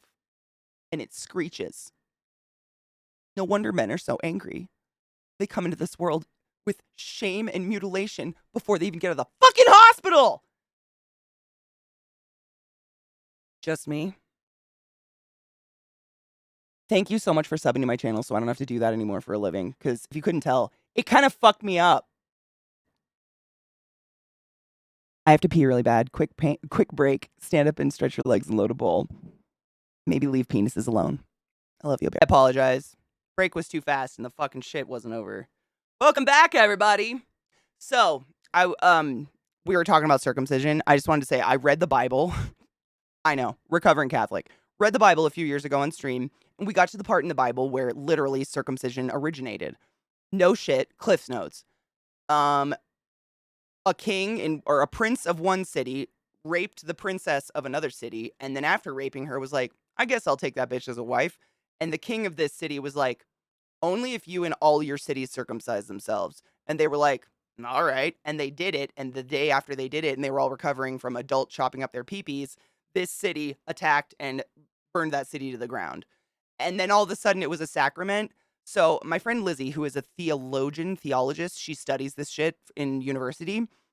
She has informed me or taught me or whatever you want to say that basically it was a replacement for sacrificing your firstborn son in the Bible. Like instead of killing your firstborn son, you just chop off his pee-pee, I guess. And then now it's like a thing. That's literally where it came from. There's no I don't know. I don't know why. I think it's honestly like social pressure. People are like, everybody chops up peepees. I better. I don't know. I have nothing. I don't know. Dude, I love that astronaut. I love these videos of like just the weird galaxy water with the astronaut floating in them. I think they're so cool. You can't attack a city when everyone's healing to peepees. They totally did. It was a trick. Circumcision was used as a trick, and then it became a sacrament. It's crazy. I don't know. Like, to each their own. I don't have any kids, and I'm not here to shame or judge. It's the strangest thing to me that, like, babies are born still, to this day, with foreskin, which means we are not evolving not to have them. We're still supposed to have them, probably. You know what I mean? Like, we have weird tendons in our wrists we slowly lose because we don't need them anymore. We're not losing them. What up, Pac-Man? We were talking about circumcision, how I don't like it. You know, I just don't understand why people have to cut up peepees. This hair. You're a bastard. So, Pikachu, come out. I'm gay. Fohammer _419 tipped $5. CK, I dreamed I was at a bean bath bar with all the other cute Furby girls where we could feel the moist bean juices between our toes while we exploded the fireworks in our pants with Jordan Peterson ranting about cum-stealing communists behind us. You woo. Yeah, but did you come?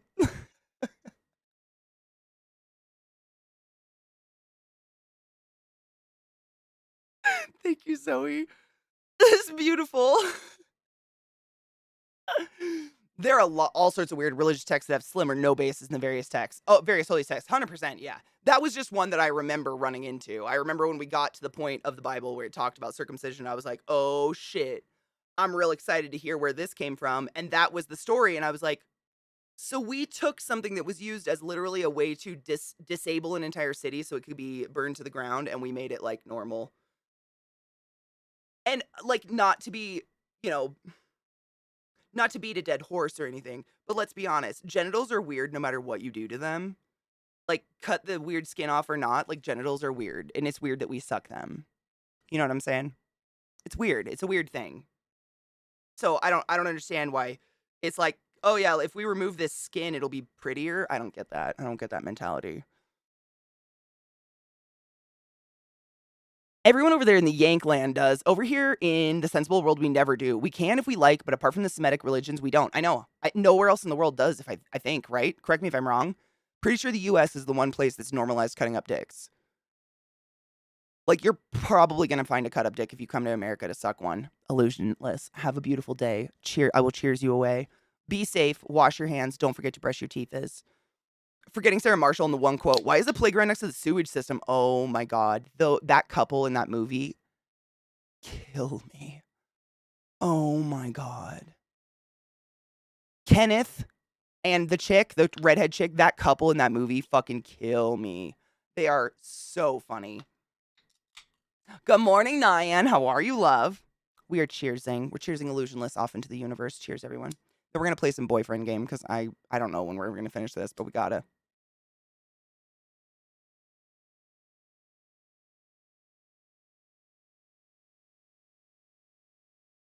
That was a hot hit. Sweden doesn't either. Yeah, I don't think anyone else does. And there's like very few scary places that cut up lady parts. Like and usually that's very religious. It's usually like, sorry, this is not it. Usually that's like a women can't feel pleasure kind of religious thing. That's a whole different fucking scary ass ball game of gross.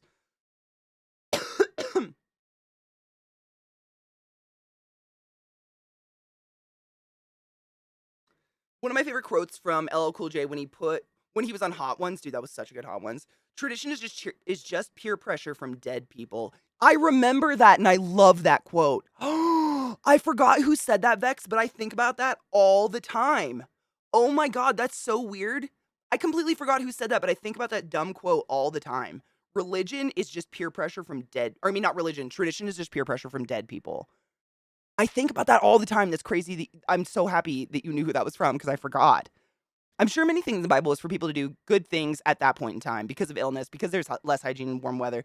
I mean, and that's the thing. You have to read the Bible with context. I basically went through it because I was raised Catholic and Catholicism is mostly in Latin and I had no idea what I was raised and I didn't like Catholicism at all. Mea culpa, mea culpa, mea maya, mea culpa. The fuck? So I delved into it as like let's fuck it. Let's do this, guys. And it was fun. It was funny. It was fun to do on stream. It's a weird book. It's not written well. It's terrible. The men who wrote it are crazy, but it was definitely an educational experience. And it's like one of those things that I think a lot of people use things out of the Bible nowadays to do nefarious things. But if you read it in context, yeah. Nyan, you silly fuck. Thank you, lover. I forgot to put plugs in, but I have these little danglies. I'm gonna see if I can get them in. Oh, no shit. In certain areas in Lebanon, genital mutilation is a thing for females and like assigned female at birth and male. Wow. Ew. Yes, exactly. Like I've read horror stories of like some religions or like cultures will sew up a young girl's vagina so that she cannot bleed or have sex, and she will become clogged up with period, menstruation, and die of like sepsis, septic shock, whatever it is. It's fucking gross. Green, green and blue hair. She wants to do a dare. Let's go. I haven't watched a stream in a while. Thank you, Kelto. I just did it. I just redid it last night. I went to Catholic school. Look what happened to me. Same. Doing great. Having a good time. I knew it was from Hot Ones. Had to recheck. Dude, I couldn't remember, but I love it because my family's never really been big into tradition stuff. Like, we don't have a lot of hard, like, no one's pressured into doing anything specifically because of tradition or anything. But I know some people that literally are, like, tortured by tradition. Hi, Jack. How are you? I had a way around ads for YouTube. Yesterday, I saw a bunch of for the first time in a long time. How long is YouTube allowed scam ads? What's a scam ad? I have no idea. Oh, no shit. If you're caught masturbating or enjoying sex, they mutilate you. Ow. That's so bad. That's so gross. It is. It's just sad. It's so weird to want to mutilate people, especially babies. Wait, did I ignore a question or scolding? I wouldn't ignore shit. I have no idea what I didn't see. Just missed it.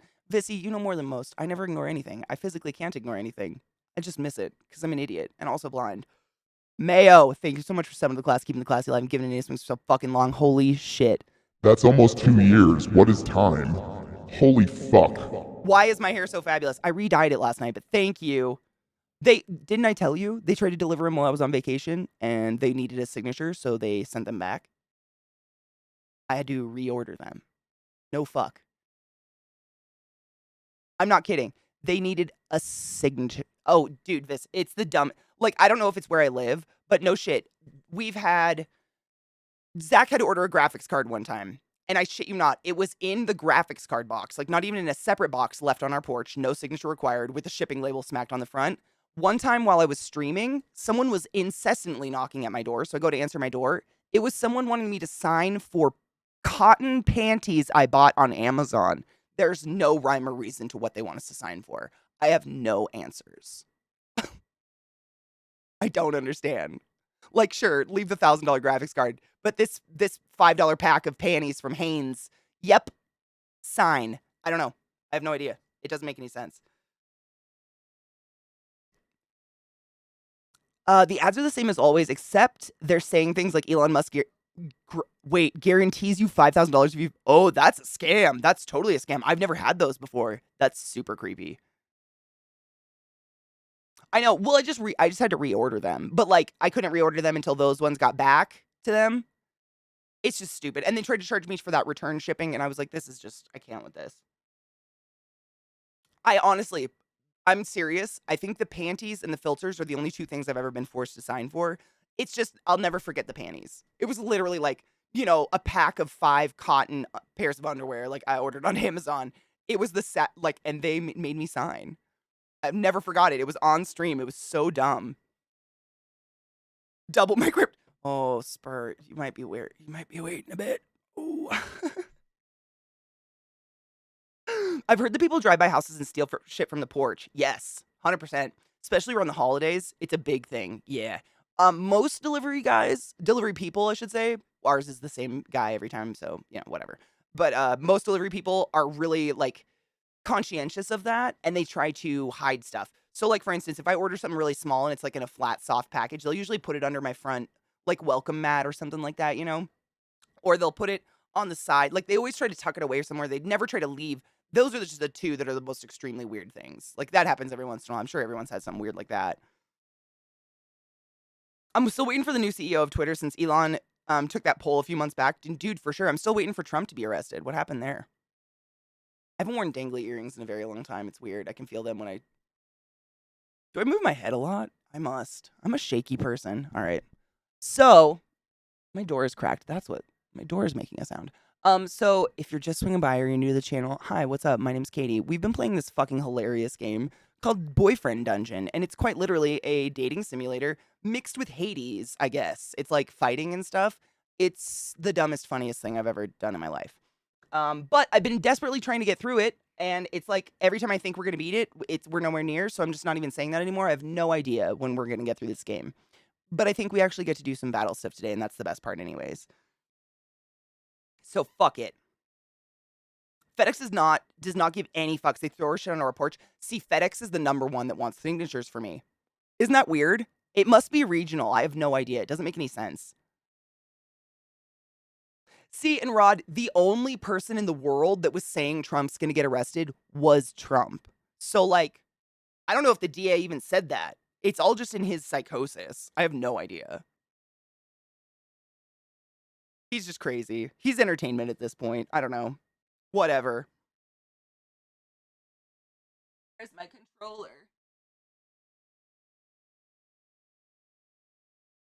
Lilith is in my way. One sec. In my way, girl. Sorry, baby girl. I had to get my shit. It's not my fault you lay down there. You don't have to. Anyways, Boyfriend Dungeon. It's super fun. I really enjoy it. I think my chair just sunk. Did I just sink? Hold on. Yes. God damn. Sales, my love. Holy shit, what is that? Hold on. Hold up. I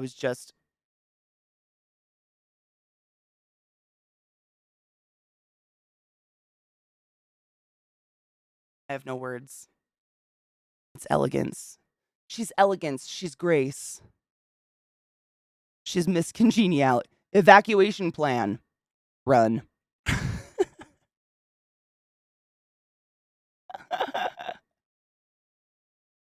Oh my God, Vissy, if you see it again, you should send it to me because we have notorious problems with our mail and shipping and stuff. It's a joke here.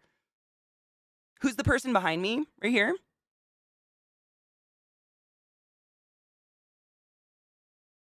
That's Larry. We don't talk about Larry. Because we don't talk about Bruno. Cheers, y'all. It's fine. Don't worry about that.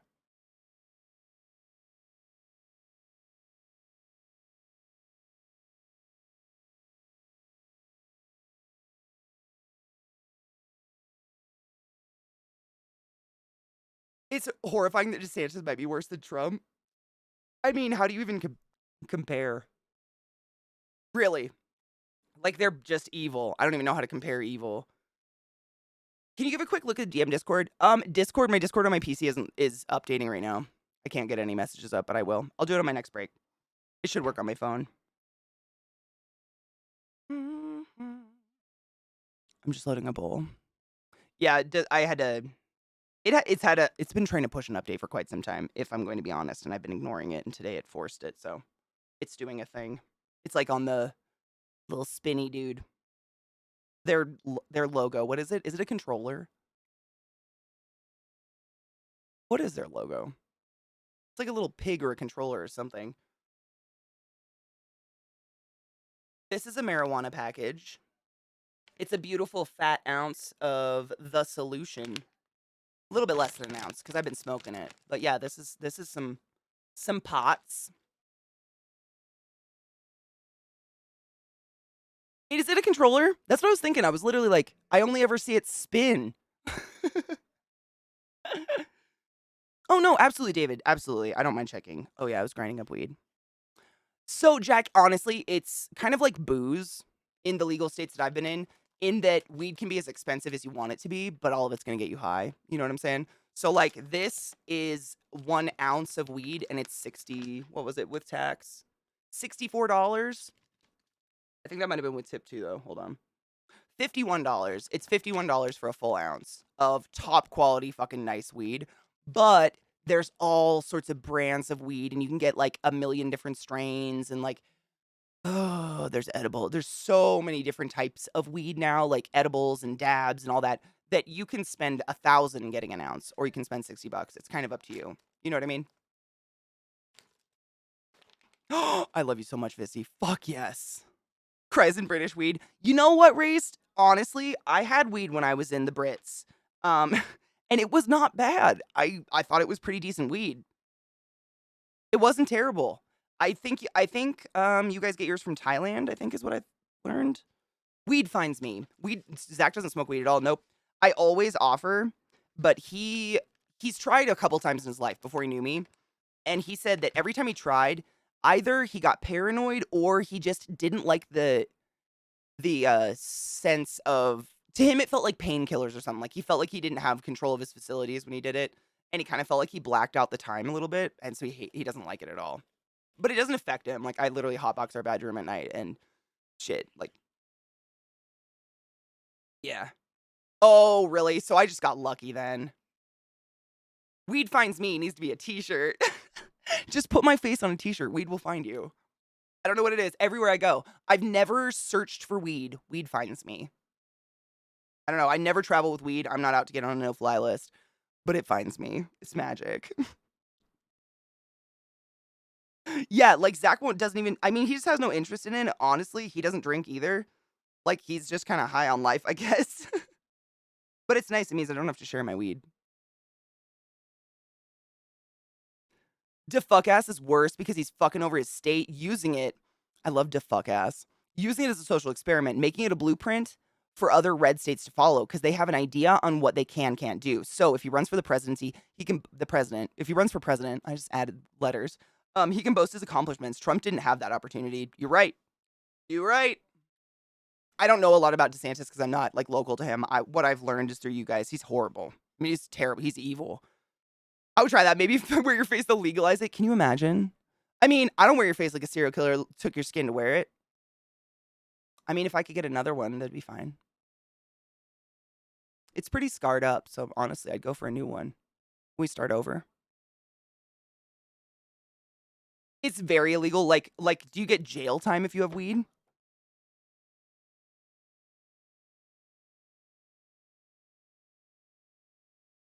I was trying to pull up that link from Vissy, but I think me updating Discord fucked me. Hold on. Don't autoplay, you fucking asshole. Don't.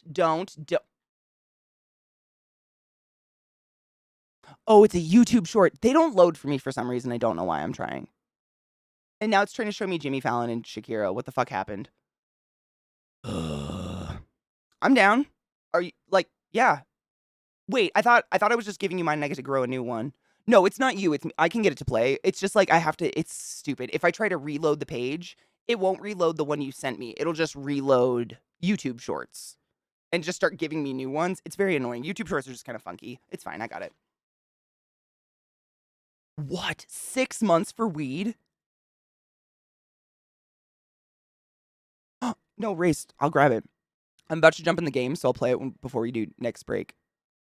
I was just moving screens and shit around. Fuck, I lost it. Fuck. I have too much shit open. My bad. Bye. I have too many things. Oh, Lord. Fuck. Bitch. Shit.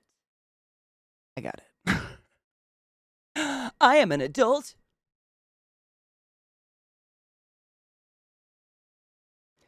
$6 months. That's wild.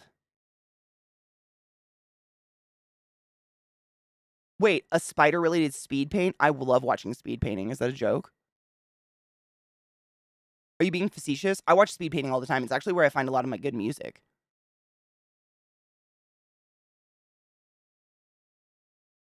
Don't fuck with me. Pause. Fuck.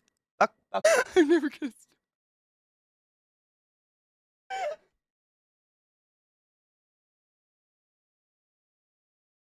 I'm tweeting that if anybody wants that, because that's just the funniest shit I've ever seen. Give me one sec. That is so real. Oh, it's so funny. Stop it.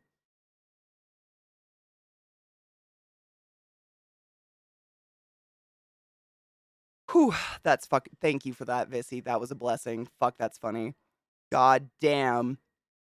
That just made me, wow, that's fucking hilarious. I only did one. This has literally died from dyeing my hair. Oh. I wish I had the attention span to sit and do all of my fingers at one time. Oh, but thank you.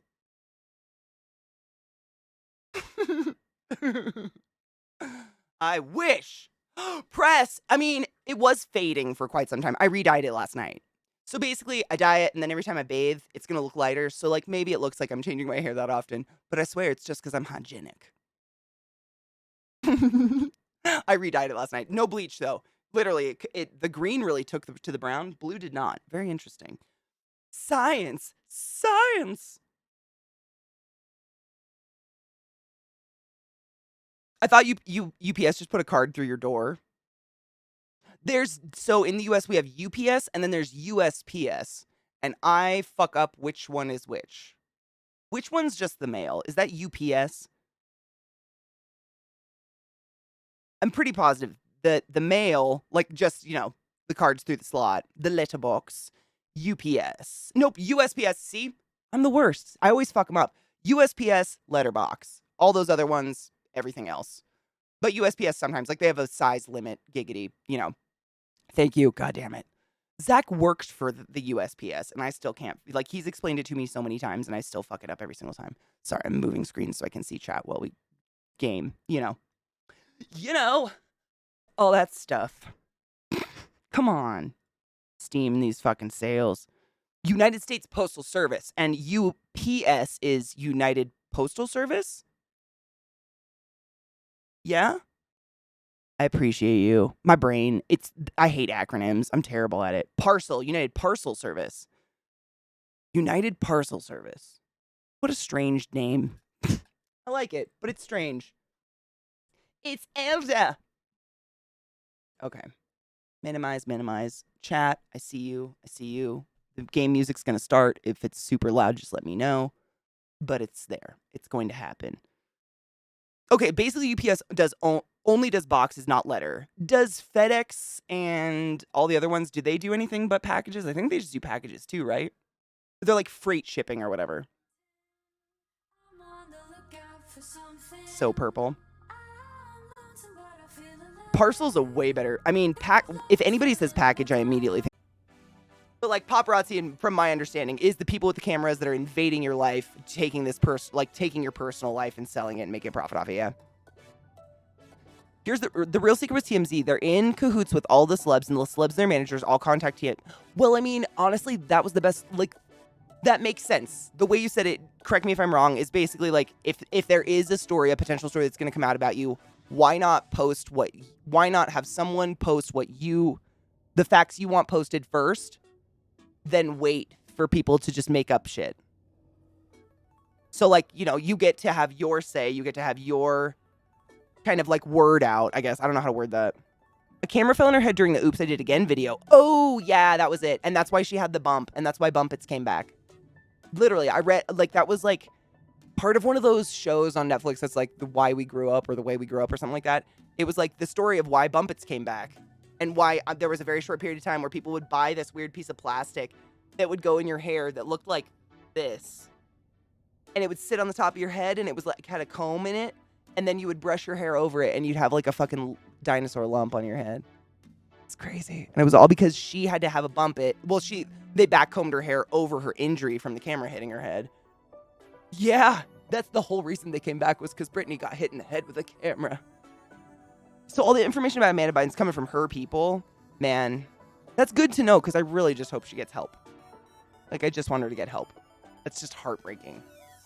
One of my favorite movies in the world is the more recent Hairspray. I love musicals, and she's in it. And I think it's one of the last things she did before she lost her fucking mind. And when I watch it, it's not that long. It's not that old. Like, it wasn't made that long ago, and it's heartbreaking. Why, Lizzie? Why is he in Parliament? Take control of it and make a quick buck for the inside story. Exactly. Take control. That's kind of what I was trying to say. Thank you, Talis. That's exactly what I was trying to say. Like, they can take control of the situation before the universe gets to take control of it ahead of them, and then they don't really get a chance, because by the time someone else posts the dig or the story or whatever, and we've read it, we don't want to read another version of it. Like, we've already accepted this other version, It's smart to do that, honestly. And Jacob Rees-Mogg is such a fucking cartoon villain. I can't believe he's real. Oh, about the lockdown. Oh, really? Damn. Is he really in trouble for that? She's been schizophrenic. Oh, really? Since she was a kid. They said on the set of her show The Amanda Show, she would cover smoke detectors and stuff because she was afraid people were watching her.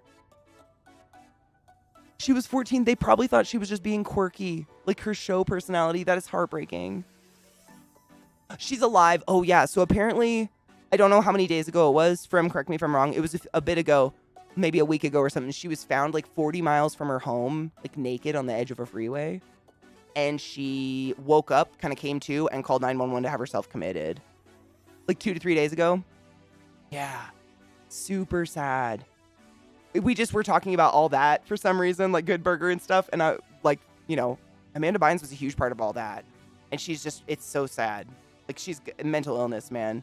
But, right, like, she probably did that stuff, and they were like, oh, that's just her being quirky. TMZ knows they rely on the trust of the celebrities to get the stories to make money. I mean, why? Exactly. Why burn that? That's probably the most solid bridge anyone could ever have ever. They would be idiots. I know. Lizzie, I have sick chills for her. Like, honestly, I just hope her the best. I really hope she finds something. Whether it's meds or therapy or something that helps her. Because, fuck, dude. Nobody deserves to have their mind try to kill them. This is just crazy. Literally. Yeah, she came out of an episode. Yeah, that's a better way to put it. It's just so sad. I really, really hope she finds help. Because that's so depressed. I mean, depressing is a cheap way to say it. But it's like, she made me laugh a lot. She's a funny, quirky girl, and it's just sad that mental illness can take you to such a dark place like that. I mean, God fucking knows, like, what happened.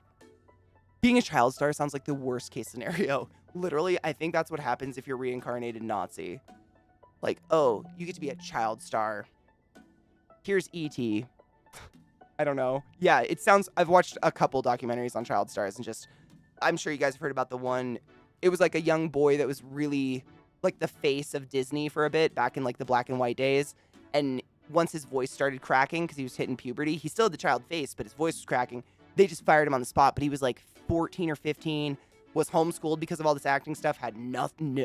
He had no drive. He had nothing to do. He didn't know what to do and ended up like committing suicide. It was horrible. Yeah, sounds like a really terrible plan. I don't want it. Mog is a 16th century acting bud, but lives nowadays. That sounds like most politicians, I'm gonna be honest. Quick break, because I think my doggies need to go potty. Do you need to take a shit? Don't slap my face. Hello.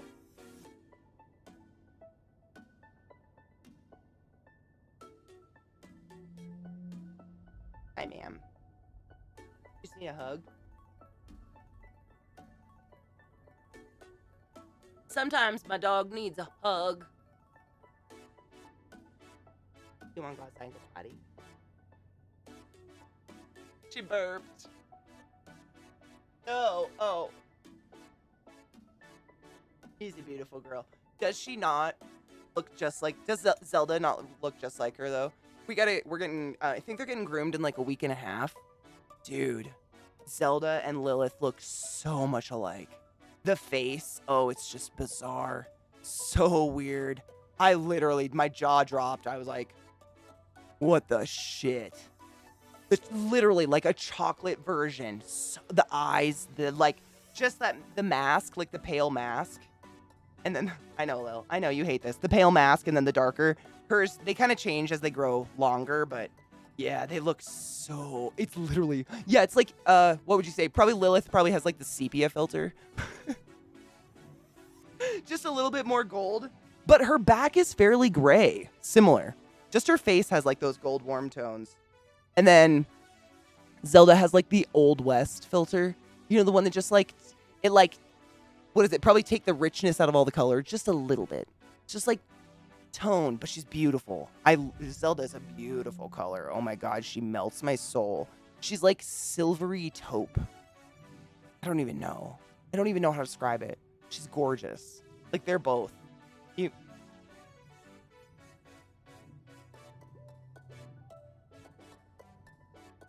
Second smartest breed, my dudes. Look at him go. Hey, my girl.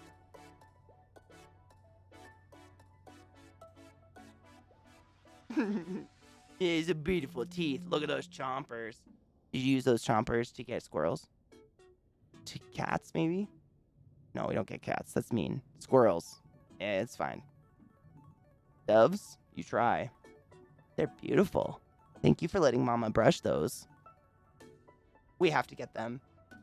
together once the weather's warm. We're literally getting snow again in a day. I'm not even shitting you. Like, it's insane. The downside of TMZ, oh my God, I almost missed this, is that they will keep stuff hidden so as to keep the trust of the celebrities. They're basically hand in hand with the Kardashians and almost act as a PR firm with them. Everything they print about the Kardashians is correct, but they may opt to not print unflattering things.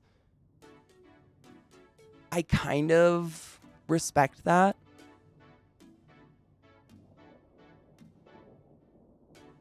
Like, I can't fathom. I never want to be so famous that I can't go grocery shopping. Like, that is such a scary experience to me already, let alone people recognizing my face there. But you know what I mean? Like, I feel like, barring being a murderer or being like a horrific, assaulting criminal, like, I feel like everyone gets to, should have some level of control or privacy over their business. Are you a happy girl? Do you want to go potty? Do you want to go outside and go potty? Okay. All right, quick break, my dudes. Be right back. Ooh, the wind. Holy crap, it just bit through my nips. We have highs in the mid-80s for 90s. Oh, I want that.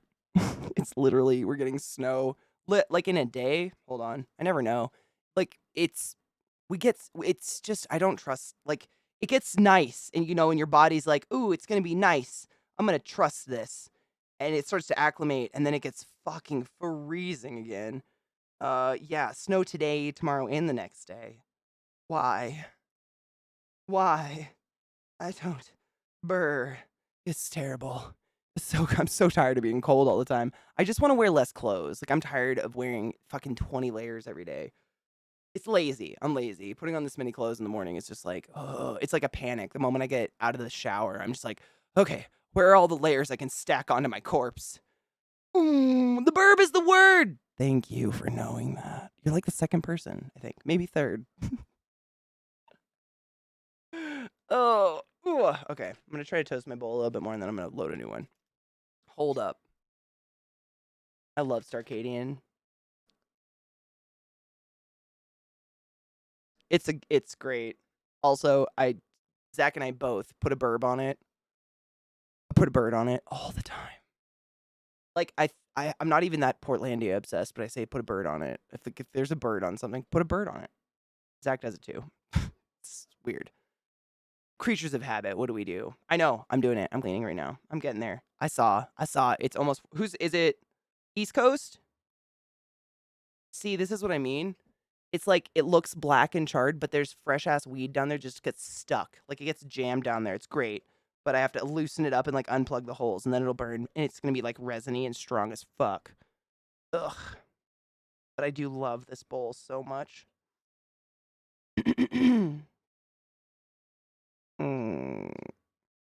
It's so sticky. That's what she said. Sick.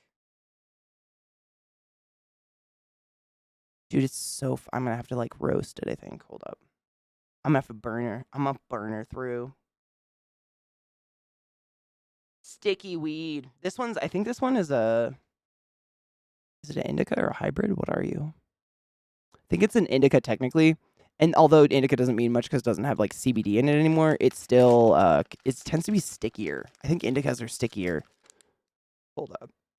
It's the solution. Yep, indica. It's an indica. 26.54. Holy shit. I smoke so much weed. 26% THC. But yeah, I think in my experience, indicas tend to just be like they're like sticky. I don't know. They jam shit up. They're good, but they're sticky. I hate that I try not to pack my bowl so hard to prevent that. Me too. I try. I know. And I do it every time, especially while I'm streaming, because like people will cheers, or like it'll be like 2 minutes before 420, and I'm like, fuck. And I hurry, and then I create like that jam up right there. I know I gotta roast it through. Hold up. Dirty. Is it almost 420? Should I wait? What time is it? 1 minute. It's gonna be the grossest 420. I'll 426 with a better bowl. Don't worry. Don't worry, Katie. It'll be better. Gross. Helena, how are you, my love? Cheers. It's literally almost 420. Hold on. Is it time? It's literally 2:19. It's 20 seconds and I'm cheersing you. I'm cheersing with the grossest bowl. I'm trying to clear my bowl out. How are you, love? How are you doing, dearest? We're boyfriend dungeoning. I'm actually doing really well with the kitty cat paws. I'm pretty excited. Imagine if another dungeon opens up after this. I really don't know. At least it's fun. I like the battling part. It's mildly challenging. It's challenging. If I wasn't paying attention to chat, I'd probably fly through it a little bit faster, but you guys are more interesting. Oh my god, Katie, no. Pause. Holy shit. Katie, no. Oh my god. Happy 420 and cheers. Oh, fuck me. Fuck, fuck, fuck, fuck, fuck, fuck. Cheers. Cheers, my happy stonies. This is so gross, but whatever. Here we go. Cheers.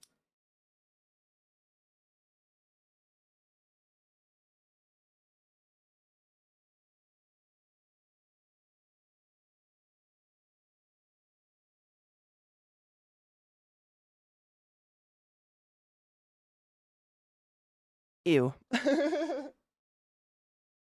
a good time.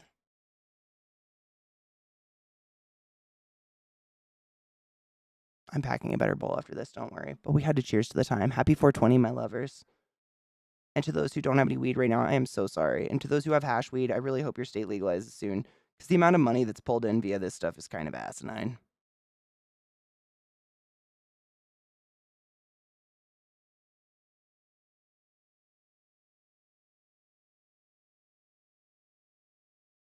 Solace, they never have. I don't know. I've never gotten, like, even when I very, very first started, like, smoking pot regularly, my eyes would get squinty. Like, I would, get heavy eyelids sometimes. Never gotten, the only thing that makes my eyes bloodshot is edibles. When edibles hit, which is honestly a hit or miss, I don't know. Never read. I just never have.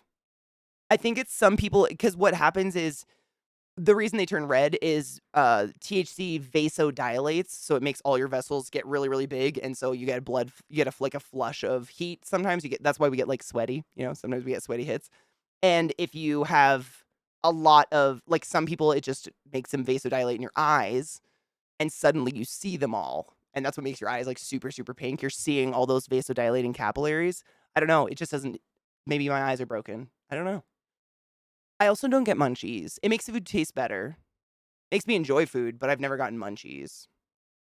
I don't know. I've also been smoking a lot for a very long time, so I don't know. I think genetics. I think it's just some people. I know. Never. I still carry around eye drops because I get dry eyes, but no, the only thing I ever had was this. I remember, like, we'd smoke pot at lunch in high school and go back to school, and my class right after lunch was actually taught by my softball coach, and he would always be like, Larson, open your eyes. Larson, you can't sleep in this class. You just came back from lunch. Can't eat that much, you're going to go to sleep. And I was like, my eyes are not closed. They're open. And he'd be like, no, they're not. I can see them. You're passing out. No, I am not. It's just high off my fucking gourd.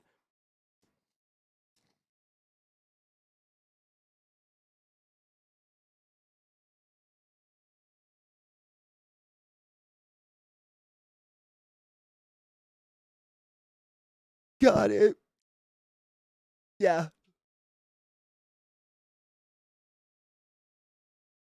Weed has always been a part of my life, even if I'm like I've taken, a few months to take a break to, like, get a job when I worked at, like, hospitals and stuff like that.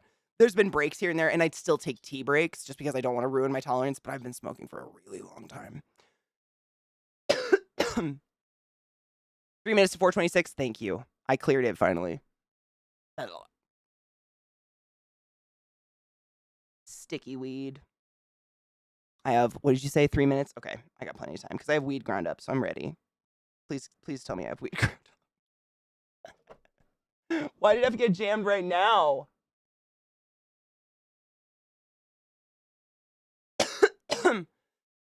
What makes most people's left eyelid close, almost closed, but not the right one? Because most people are right eye dominant. Most people are right side dominant. I think so. Correct me if I'm wrong, but I think the majority of people are right-handed, which is just right dominant. So your body tends to give up on the left side faster. Like, when I get drunk, the way I know I'm at my drunk state, like, I need to slow down, is I start walking around like this. I don't even know I'm doing it. I've just seen pictures of myself, or people will be like, "Why is that eye closed? Are you okay?" That's my right one, because I'm left dominant.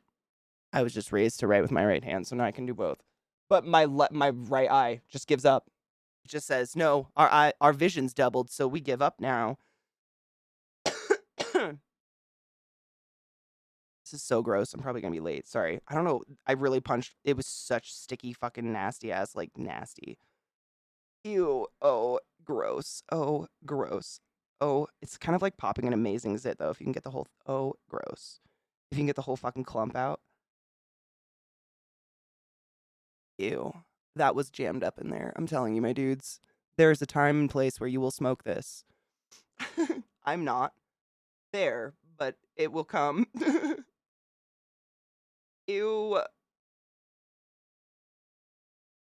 Okay, I think it's good enough to load for 426.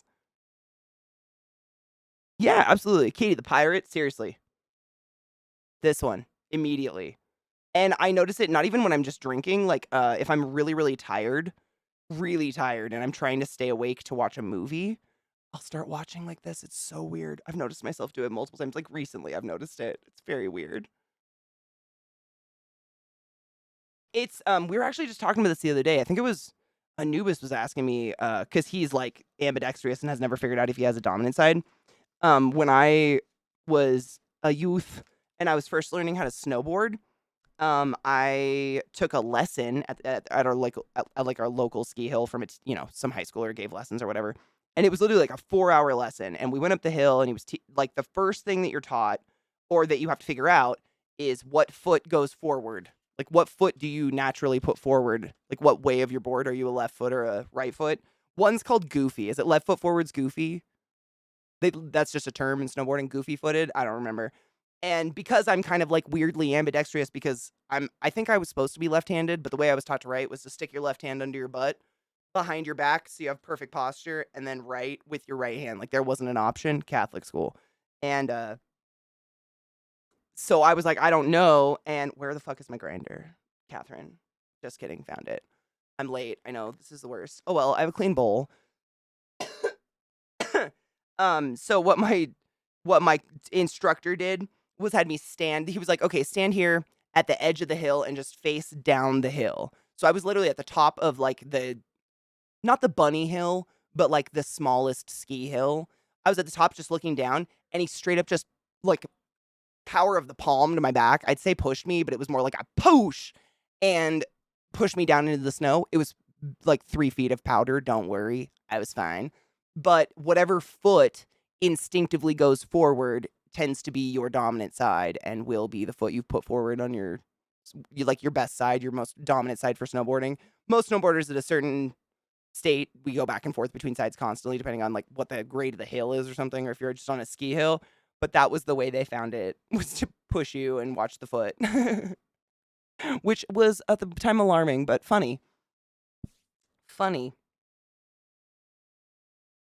My God. Could be ambi-writer, but never bothered practicing for what? Me neither. My Nana was perfectly ambidextrous. She could sign, like, she was of that age where she had that beautiful, like, borderline calligraphy, handwriting.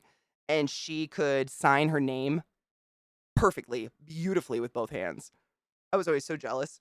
I never put in the effort either, but I like when I was learning how to use a gun, I shoot left-handed. I bat left-handed, I bowl left-handed. Like, everything I've always done is definitely like, all my strength is in this side of my body, which is weird. But I still, like, I write right-handed. That's probably the only thing, because I just default to it. And see, I was the opposite, Angel. I'm like, I write right-handed, but everything else I do left-handed. Like, all sports, I was left-handed. That's just my stronger side. It's bizarre. And I don't know what the science is between, like, why you're left-handed or why you're right-handed. I know your brain has something to do with it. Like, your left, they crisscross. Something to do with it. I don't know. Oh, really? It has something to do with which leg you put most weight through when standing. Interesting. I think everybody it's kind of like, you know, how everybody has 2 different sized boobs. Like, our bodies are never completely symmetrical for the most part. I think everybody kind of has one leg that's like, you know, microscopically longer than the other, if not noticeably longer than the other one. And maybe that's like has something to do with it because we're never even. Like, everything's a little, like a little off, if not really off. I used to ski every winter downhill. Oh, lucky. I wish I would have learned how to ski. Honestly, if I could go back, I just wanted to be cool. I hate that I did that. Snowboarding's fun. I love snowboarding. The problem is the world is not built for snowboarders. So you're either destroying a ski hill or you're surviving a ski hill, and it just feels bad. Skiing is just feels like so much. You can go so much more, so many more places. How would you say that? The variety of places you can go is wider. I don't know words. Downhill skiing. I miss. Oh, dude, one of my best friends in high school did downhill. Like, is downhill the speed shit where you literally are going like straight downhill and you curl into yourself and crouch down? I had a friend in high school who used to do that, and it scared the crap out of me to watch. I'd stand on the side to watch her like down next. Ugh, I just got gross chills thinking about it. Ooh, it was so fast. It was just so fast. I was like, how do you not die? We haven't won game, no. We just took a break, and I literally just had to spend 15 minutes unplugging my bowl. That weed was so sticky. I got like that black. It was literally like a black gooey cap of resin over like a 1/4 centimeter of fresh weed, and it was just jamming up the holes because I was kept trying to smoke weed and it wouldn't burn through that black layer. So I just cleaned the fuck out of it, and now we're gonna hit because I kind of had to take really gross hits for 420. But no, I haven't died yet, knock on wood. So that's nice. We might actually make it through this one. I mean, no other dungeons have opened up, so we'll see. They say we Norwegians are born with skis on our feet. I can't stand this stuff. I think I was born with a pencil in my hand instead. Ooh, I like that. I don't know what I'd be born with. I was a book. A book in my hand. I'd be born with a book in my hand. I sure do read a lot. A paintbrush, maybe. I like that better, though. Americans born with a cheeseburger in their hand. Cheers. I wasn't allowed to have that shit as a kid.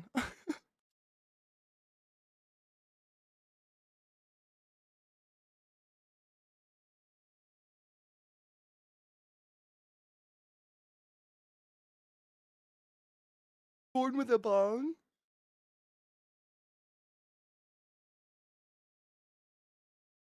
I'm trying to think, like, all my childhood pictures that my mom puts up and that are, like, around the house that I really remember, I'm always holding, like, a snake I just found outside. Literally, like, 2-year-old pictures. I'm, like, holding a gardener snake by its tail or like, a butterfly or a ladybug.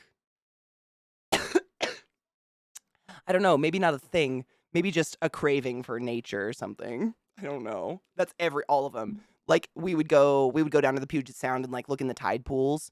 So it's me in, like, these bright pink and white striped bikinis, like, little toddler me with, like, sunglasses on looking in a tide pool. Lots of those. Ooh, I know vaping's pretty new in the grand scheme of things, but we're leaning towards it probably being at least not as bad as cigarettes, right? So, short answer, yes. Long answer, it depends. But yeah, short answer. Short answer is that most, like, you know, how would I say it? The regulated top brands of vaping liquid out there, not the homemade, home mixed stuff that you can't really say, but most of those out there, what we can say is that we are absorbing less damaging chemicals from them than we are from the potential of cigarettes. Because with cigarettes, like, it's not the main ingredient that's hurting us is not nicotine. Like, you know, Native Americans were smoking tobacco leaves for many, many, many, many years and had no evidence of, like, anything beyond, like, sometimes COPD or emphysema or something like that, which some people can just develop genetically or just from living a life. Also living in a teepee full of fire smoke your entire life. So, what's in it, like, for instance, there was years where there was certain brands, I think it was Skoal or something, or I can't remember. Certain brands of chew, like, you know, like chew, would have a small amount of microscopic shards of fiberglass in them mixed into the chew mixture, whatever the fuck it is. And so when you put it in your lip, those microscopic shards would slice the mucous membrane of your lip, making it so it was a much more intense hit of nicotine, much more fast. But also you would get jaw cancer at twice the rate of anybody else. And then they started putting that fiberglass in some filters of cigarettes, like I think Marlboro got busted for it. I don't even know if they got busted or if it was just like brought to light and nobody cared. But they had shards of fiberglass in the filters that would like somehow get inhaled and pierce the mucous membrane of your mouth and your throat all the way down to your lungs. So not only were you absorbing through your lung tissue, you were absorbing through the entire mucous membrane of your non-conducting airways, which was causing throat cancer and so on and so forth.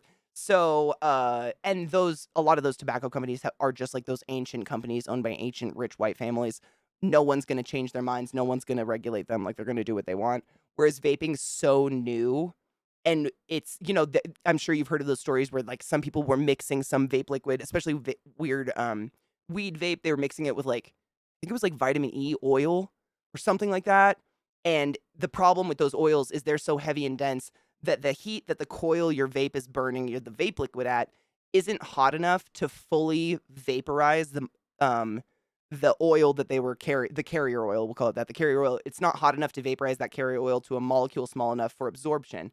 So it was building up a layer of oil inside your lung, coating those little bubbles of alveoli, which are responsible for the oxygen CO2 transfer. And people were calling it popcorn in the lung and shit. There's a lot of terms you could call it. Essentially, it was causing like a collapse of the alveoli. The alveoli, the surface area of the hundreds of millions of thousands of little bubbles that make up your lung tissue are responsible for that air transfer. And if they're coated in oil, they're so specific that literally the only things that can cross the membrane of those alveoli are oxygen, CO2, and then water molecules. Because we eliminate a lot of the moisture that we take in through drinking beverages and water and stuff by just breathing every day. That's it. Oil cannot permeate that membrane. So it just builds up like a layer of grease in those bubbles, and so then nothing can transfer through them. So then it feels like emphysema almost. It was pretty scary, yeah. So as long as it's like, the brands that are on the up and up, I know a lot of people mix their own vape liquids because they can't find like the percentage they want, or they want to make their own fucking fancy flavor. That's fine. It's just like, I cannot professionally speak to that. I don't know what you're doing.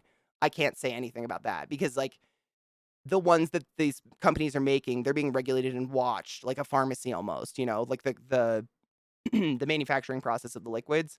And once you're mixing that liquid with another liquid, I don't know what's happening. Like it could be like oil and water together, and suddenly you're creating a new molecule that can't be burned by that coil. You're inhaling it. You're going to do the same effect. I don't know. Can't speak to it, That being said, because like you said, vapes are so new on the market, the research about them is so new. To put out like a real study that has a good backing of years behind it, a good amount of tests behind it, that's peer reviewed and stuff like that, we just haven't simply had enough time. Like, it's obviously not going to be harmless because it's got nicotine in it. And that's the other factor, like how much nicotine, like the percentage of nicotine, and just like the additives. And I don't vape, so I don't know like the specifics on it, but fortunately, I got to work with like literally the top lung transplant surgeon in the world at Hopkins, literal walking encyclopedia brain. We were required to go to a lot of lectures by him, so I got to learn like intensely specific stuff about this stuff, like the newest information we possibly had. It was pretty cool. That was one perk to working at a hospital like that, was being around someone like that, where you're just like, oh, you just ooze intelligence. Oh, okay. Please stand closer. You know what I'm saying? Crazy. Smart people.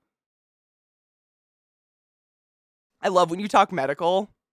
I'm glad, because I honestly, once I'm like done with said topic and my brain goes, oh no, what have we done? Like, I'm so scared. I scare people. I just vomit. It's weird. I don't know. The only thing I can about with this, my brain just vomits it. You guys have a button. You guys know my button. It just like comes out. Lungs are pretty interesting. I mean, there's a reason. Like, if you think about it, like there's nursing, and nursing knows everything. Like, nurses know everything. But there's a reason why their specialties exist. Like respiratory therapists wouldn't exist if you didn't need an entire new person to learn the lungs. Like, nurses know lungs, but we get real fucking into them lungs. Like, they're and we still find out new stuff about the inside of the body and just the human body constantly. We're discovering shit all the time. We're discovering shit how stuff works, and we're developing new ways to like help drugs permeate either the lung tissue to help you breathe better or the blood-brain barrier to do whatever psychologically. They're always working on that, and that's fascinating. And when you work at a huge hospital like that, you really get the advantage of kind of seeing that, because those big hospitals can afford to buy the newest, best stuff. That's like, the fucking miracle stuff. Really? Thank you. You guys are nerds. I just buy from a local shop now that we have, but it's a lot more tolerable than when I tried it forever ago. All the liquids were kind of ick then. Honestly, I feel the same. Like, I'm so thankful Zach, he vapes, what is it? It's mint. It's literally mint, and it's like 1% THC or something like that. But the way he vapes it is he burns it at a hot enough temperature that it all, like, if visual vapor is not burned at a temperature hot enough to be absorbed. So the bigger your clouds, the lower your temp probably is, and the more possibility of like things developing and gathering in your lungs, depending on the ingredients and whatnot. But the way Zach vapes is he vapes like these short, hot hits that he holds in for like 30 seconds. And when he exhales, there's nothing comes out of his mouth, no smelliness. Like, I don't have to live in an environment of like hot watermelon. And that is so nice. I don't know. I'd much rather be walking down the street and get a whiff of cigarette than like blueberry jam fuck. It's just the strangest thing when you just get like that overwhelming. It's like hitting a warm spot in a pool, but you can taste it and it's like blueberries. And I'm, what happened here? Like, when did burning fruit taste nice? We learn a lot. I'm glad. Lungs are I mean, it's fascinating. That's one of the coolest things about being in medicine or any kind of science, anything like that, is you're always learning because things are always changing. And, like, even just in the, 13 years that I was an active respiratory therapist, there is how do I put this? There's a term for it. I'm trying to think. Like, they're like a ventilator, for instance, the life support machines that we intubate and breathe with. There are a bunch of different modes on them. And for the most part, every single ventilator has the exact same modes. They can be called something different because some name brand ventilators literally trademarked ventilator settings. No shit. They're the exact same, like, every ventilator uses the exact same settings, but like 9 out of 10 ventilators will call it one thing, and that 10th ventilator calls it another, and they trademark their names for settings, so we can't call it on anything else. But there's like a school of thought, I would say, that becomes like hot for a while. So like, for instance, there was a time when there was like 5 years when putting someone on like the mode PRVC, for instance, and proning them, meaning putting their head below their ass all the time, keeping their head below their ass no matter what, helping drainage come out of their lungs, helping them cough stuff up, blah, blah, blah. That was like considered the number one therapy we went to when someone had a lung infection and they were intubated. Like, that was supposed to cure them. And then 5 years later, they'd be like, okay, we're not going to prone people anymore. We're going to do the inversion bed now. So instead, they're going to be prone a little, but we're actually going to flip them upside down. So all the tubes hang out of their mouth like fucking Matrix, and they're like, and it's just like a puddle of drool under them. And we're going to put them on like pressure control or something like that. And it's just like, there's some like really, really high up fucking mind group of doctors and brains that study, humans and do these trials and stuff like that. And they keep doing them forever. And as they come up with new results, they'll be like, okay, if someone has X, like atelectasis or something, this is the mode and this is the bed position and this is what you're going to do. And this is how many times a day you're going to do it. So on and so forth. It changes all the time. And they never say just because. You're always learning why. And you're always given like this really extensive, like the root system, I guess. If you consider the therapy a tree, it's like you're always given that root system. And it's usually when you're required to go in one of these meetings with one of these fucking top lung surgeons. They're the ones presenting this stuff. And you're just like, okay, yes, God, I believe you. Like, you know what I mean? And it's never anything that's like the way they fuck with kids in schools, like with the No Child Left Behind. Like, they're never fucking anyone over by changing therapies that much. Most settings on a ventilator, you can mimic other settings with one setting to the other. Like, it's just schools of thought that people go a really long roundabout way to come to a agreement on. But it's never like the be all end all, and we're never forced to do that ever. If it's not working, like, that's what the respiratory therapist is for. Like, if we're getting bad results, i.e. pressures on a patient, if the patient's bucking the vent, coughing constantly, or trying to breathe a different rate, we're not going to sit on it and be like, sorry, a team of really smart people said this is the best, so you get to suffer. Like, never. That's literally why I exist.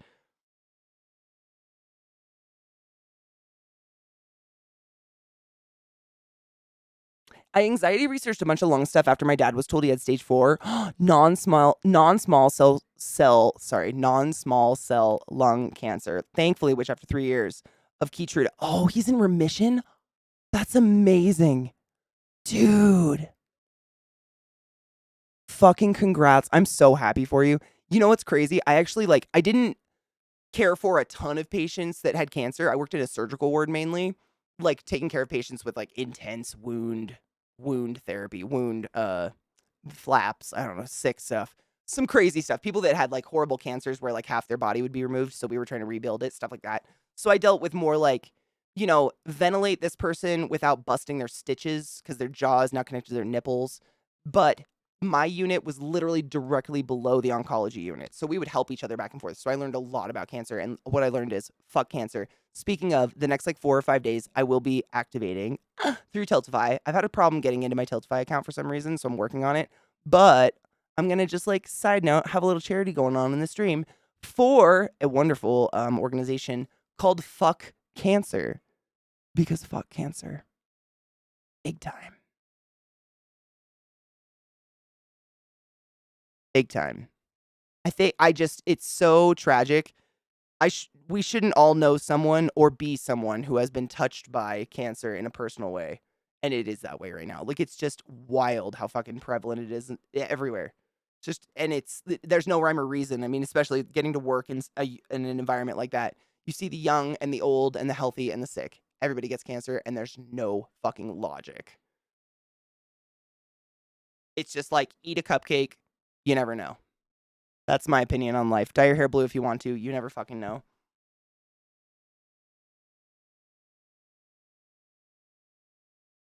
Show us your lungs, BB. I wish. I would love to have a lung diagram. Lungs are fascinating. And honestly, I think they're one of the coolest. They're one of the coolest systems in the body because everything's kind of for the most part, a macro scale. Kidneys are really cool. The whole system of nephrons and shit inside your kidneys and how your kidneys break down fluids and discard some to be piss and some not. And kidneys are wild, but it's literally on a microscopic cell level, which is cool. But you bisect a lung and you can, for the most part, other than the microscopic alveoli, you can see it. It's macro scale and there's a lot going on in there. It's fucking cool. I've so wanted to try medical marijuana for my FBSS, but it's illegal with my employer due to the federal contracts and random drug tests. I'm lucky enough to still get to work. Need to keep my job. I totally get that. Nope. So it's Tylenol all day. I get that. It sucks, and I really hope shit like that changes soon because it's bullshit. Cancer can fuck itself. It's just nonsensical.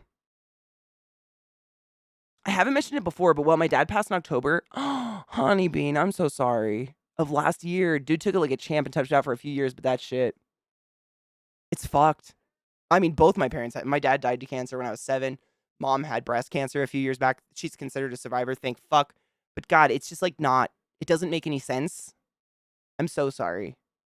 It's fucked. I hope you got some good days with your dad before he passed. What's the equivalent of professional prawn for respiratory therapists? The equivalent of professional prawns for a respiratory therapist?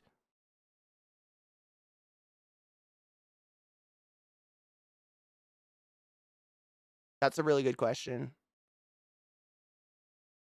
By professional prawns, are we meaning being famous? Or are we saying your skill level / infamy is so high that you get paid the big bucks? Professional prawn could be a lot of things. I'm swinging 2 different ways on it in my head. That's the only reason I ask. Arguably, working at Johns Hopkins or the Mayo Clinic is kind of the holy grail for any medical professional. You get those on your resume, you can do anything, ever. Again, as long as you're not fired, for some horrible thing. You can do anything, but in terms, if you asked a respiratory therapist their opinion of what is the professional prawns for respiratory therapists, it'd probably be something either working NICU or ECMO. I'm digging. I mean, children's anything, but that's like the saddest prawns. That's like the person who volunteers to have the double dicking in their wizard sleeve. Nah, dude, ends. I mean, I would do the same. I don't even know. I've thought about that before. Thankfully, my mom got cancer when I still lived at home. Like, I was in college, so I was close by. I got to take her to every single one of her appointments, and I was there for everything. But, like, if I lived far away, like, I think I'd move back. I'd leave. Like, I'd have to go, if any one of my family members, fucking Satan, God, whoever, Thor, forbid, I would go home and I would have to, like, even if it's best case scenario, like, you just never know. Cancer surgery week after next, so yes, fuck cancer. Yes, fuck cancer. My mom just lost her best friend to a 10-year battle with bone cancer. It's just, like, everywhere. It's too much. Meeting people and hearing stories after he died made me realize he was more of an impact than we ever knew. Dude, Zach says the same about his dad. No shit. Zach's dad died, what, 6-ish years ago? 6 or 7 years ago now? And he says the same. He's like, it's crazy how much I learned about my dad after he passed and what a fucking boss-ass bitch he was. He knew he was going to die, but he accepted it as far as that's possible and was a badass until the end. I mean, it sounds like he had no regrets. What a fucking way to live. I mean, things that RTs look at that are, oh my fucking God, look at that incredible, amazing, and it turns me on in a professional way.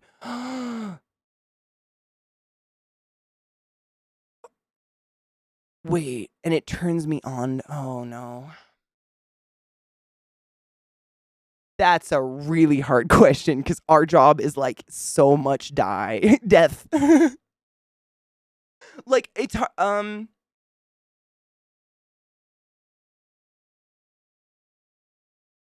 I can come up with one. Gimme. I just got to get on a track of like positive. Again, I worked in like a surgical ICU, so I mostly saw people at like the worst they ever were. I didn't see a lot of happy things, but I'm trying to think.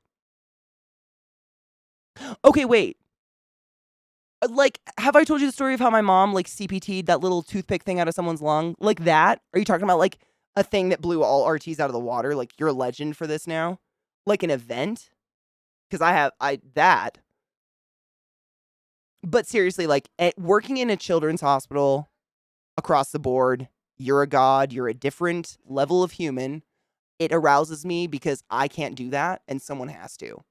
Like, children need help, just the same as adults need help. But holy shit. I get cold sweating thinking about it. But holy shit, that fucks me up.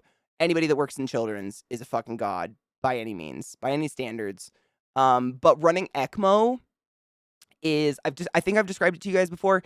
It's kind of a Hail Mary. I don't know. You don't see it too often unless you're at a huge hospital like Hopkins or something like that. But it's essentially a life-saving maneuver where your lungs have become so sick / rigid with disease or whatever that if I tried to put any air in you with my ventilator, you would bust. Like you would have a fucking pneumothorax, your lung would collapse and you would die. Like there are sick people at that level. What we do is we have a machine and we stick I'm not shitting you, tubes that are about this big around up under your rib cage into your heart, and we bypass your lungs to oxygenate your blood because we literally can't fucking move your lungs anymore. It's wild. You have to have a very experienced cardiac nurse at least, and a respiratory therapist who is highly trained on this machine called ECMO. And a surgeon is the one that puts it in. A surgeon literally does the slicing and the dicing. That's totally different. But those are like, you have to have this team of human beings, and you cannot leave the hospital until that person's off of ECMO. So you get paid bank. I mean, it's incredible. It's like on par with like anesthesiology. But the stress, anxiety, and the responsibility you have is wild. I got trained in it because it's worth having it on your, like, you know, when I worked at Hopkins, I was like, yes, give me all the training ever because it's free and I'm here. But that is probably like one of the most wild, like when you hear that someone does that for a job, like they go take a job watching ECMO is what it's called. You sit in a chair and you watch this machine for days. And like my experience with it is going in, like usually, almost always, the person's still on a ventilator, even though we're doing this bypass system. And what we do is it's a type of ventilation where essentially the patient has full control over the pressures they get and the volumes they get and everything, and they're doing nothing. So the ventilator's really doing nothing. But by law, because you are intubated and we have a ventilator on you and you are, there, not by law, but like, moral, whatever, hospital law, you have to still do like Q4 checks and chart the stats on the ventilator, whatever. And if you're going in there in night shift, which I always did, you're trying to move around the bed and move really quietly so you're not waking anybody up and disturbing anything, and you're just trying to get in there, chart, get out peacefully. And every once in a while, like my hip in my scrubs, which are very thin material, would like graze one of those huge fucking tubes that are just literally bypassing your heart, bypassing your lungs. Like, this is a lot of blood. That much. They're hot. And it's like, it's unsettling to this day to think about. Because there's the ECMO machine's pretty fucking big. It's at the end of the bed. You see it. You see the tubes. You acknowledge it's part of your charting. But when you graze it, there's something like strangely visceral in like your core that's just like,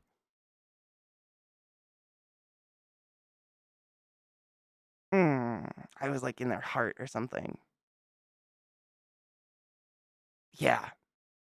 That's like aside from like one very specific event, that's probably like the whole, as far as I can tell, as far as I can think of, that's probably like the holy grail of RT-ness. And you get paid big. It's weird. It's the things we can do to bypass things in your body is pretty fucking magical. That's just one of the things that respiratory therapists get to specialize in. There's so many more outside of our scope of practice, though. It's pretty wild. It's similar to like dialysis for your kidneys, but we're not cleaning the blood. We're just oxygenating it and then putting it back in. Now on some Kool-Aid. You should have some Kool-Aid. Rin! It's always weird to me when stuff that's supposed to be on the inside is visible on the outside. Yes. And when you feel it. Oh, hard yes.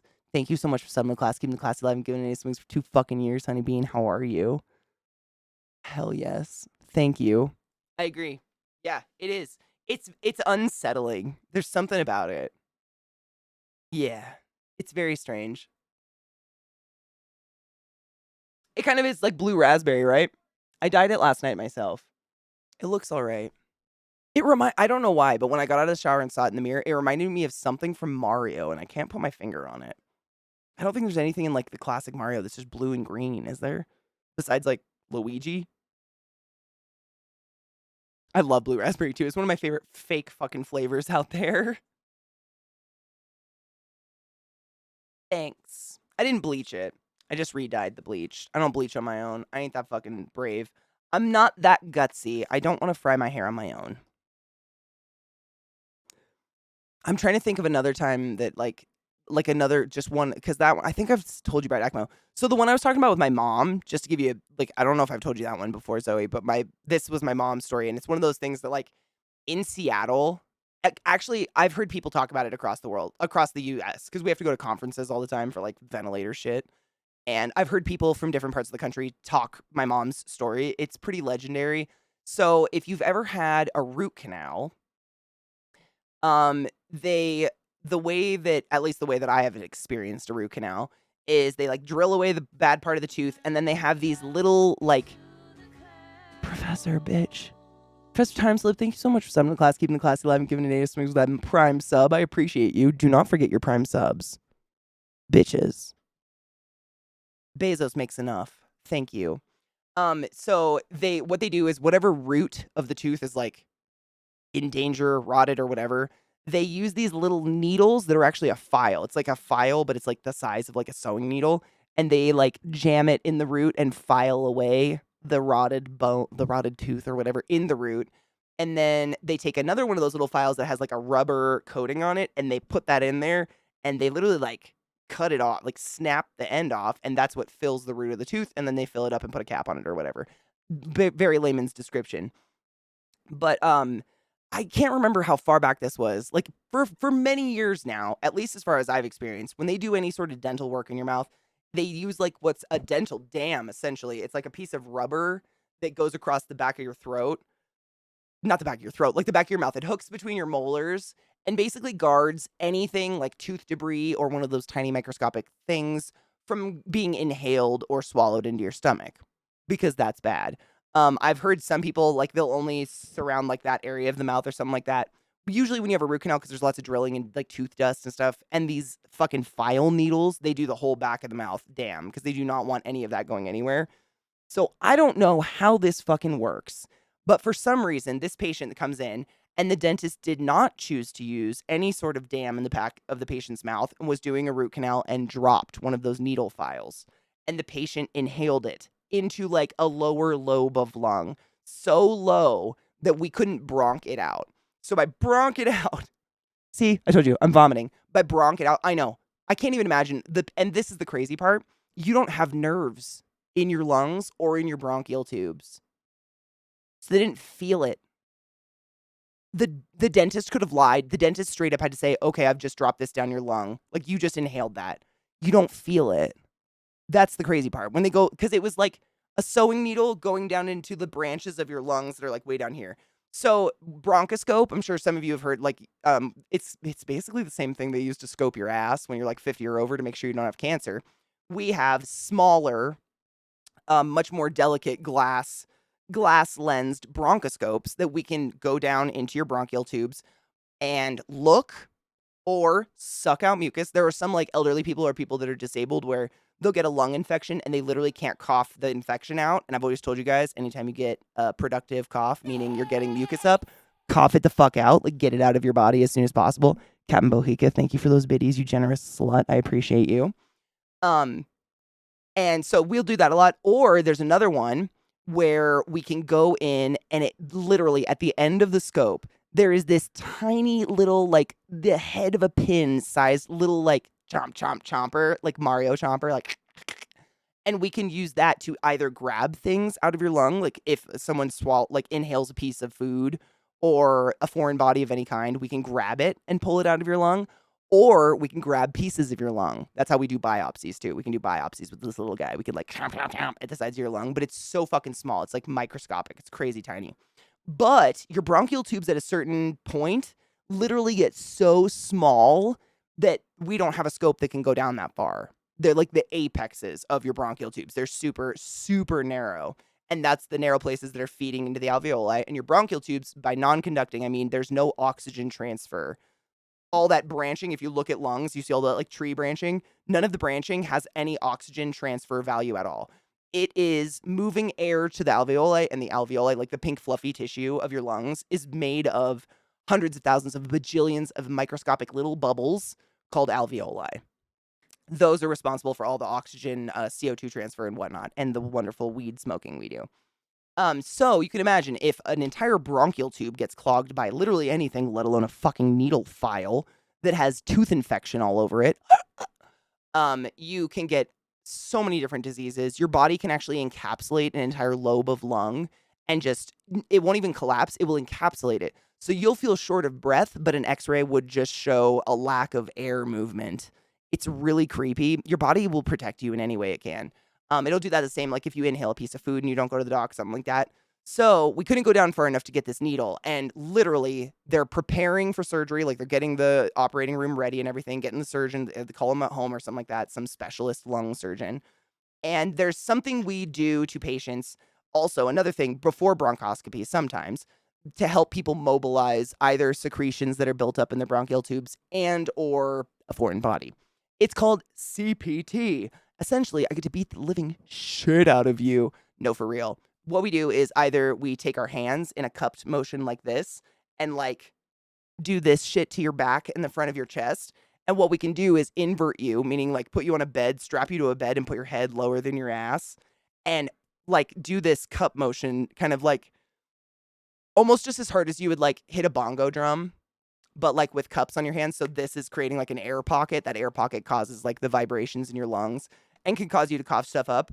So they're preparing this patient for surgery and everything. But the patient had been like talking to my mom and was like, I can't afford, like, I don't have health insurance. If I go into surgery, like I'm going to be done for, da da da da. And then my mom, like not even taking that into account, was like, I'm going to fucking see if I can get this shit out before this poor person has to go into surgery. Because you never want to go into surgery if you have a choice. Like your skin and your body is the first defense against infection. Like surgery is a beautiful thing if needed, but if not, it's great. And my mom inverted this guy, put him on an inversion table, and by herself in a dark room just sat there and CPT'd him for like 45 minutes. And I shit you not, the moment the surgeon's like, all with their little hats on, like coming in their blue shit into the thing. He coughs the fucking needle out. My mom CPT'd it out of him. And that's I've heard many people tell versions of it. I know it was my mom. It's crazy. Like that's legendary. That's, for one thing, that's an insane amount of time to do this on someone, on a patient with like cystic fibrosis or some sort of disease that just causes this kind of stuff and they're in the hospital because they're having a bad time. We usually do it for 5 to 10 to 15 minutes, maybe 15 if they can really handle it. 45, I can't imagine. My mom probably got a gun. Like, she has guns now. I can't even, like, jerk off muscles or something. That, I can't, but that was miraculous. Like, that's crazy. A needle. Like, most people can't cough up a chunk of hamburger, let alone a goddamn needle. Are we in a hype train? What the fuck happened? Thank you. Thank you. The shit? Thank you. It's a claw game. Yeah, it literally is. It's like claw game, but, like, less successful, if you can believe that. I'd love a robo body. It'd be so much more efficient. Oh, yeah. I mean, when you get it done and they can clear the secretions, it's a miracle. It's fucking, I can't imagine not being able to cough a loogie up. But we do it for a lot for like quads or paraplegics, you know, people that just literally don't have diaphragmatic muscle control at all.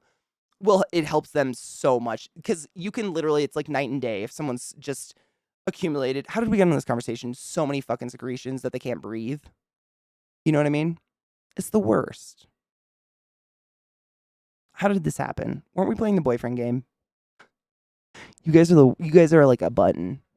Was that too much nerding? I used to work in a hospital if that wasn't apparent. A few.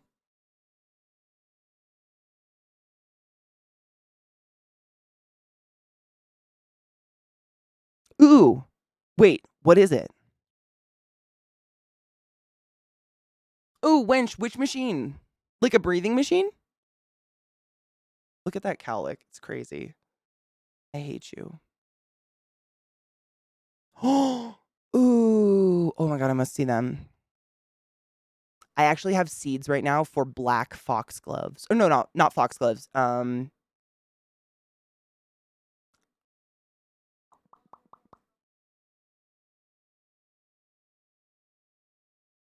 It's another really tall, skinny stalk, but it's like round flowers all over it. Not a hyacinth. Oh my god, my brain just farted. These are so pretty. Oh my god, those are beautiful. I just blanked on the name. Is it like a stock rose? It's not a foxglove. Hold on, I'm gonna look.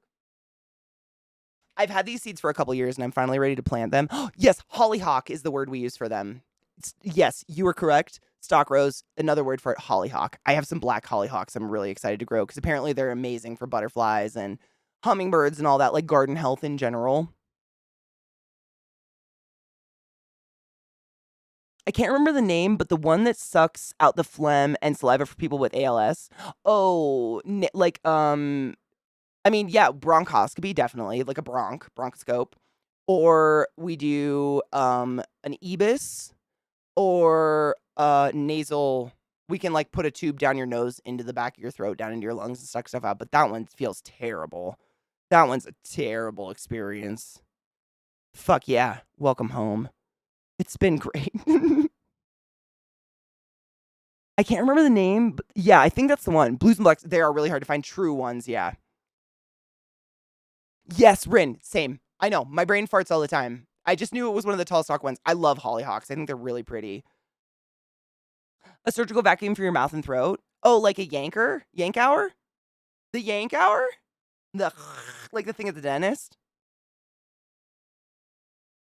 Hi, Shad. How are you, love? Hail the Dank Lord. Yank hour? It sounds like a yank hour. Yank hour. I've said it too many times, and now it doesn't sound like a word anymore.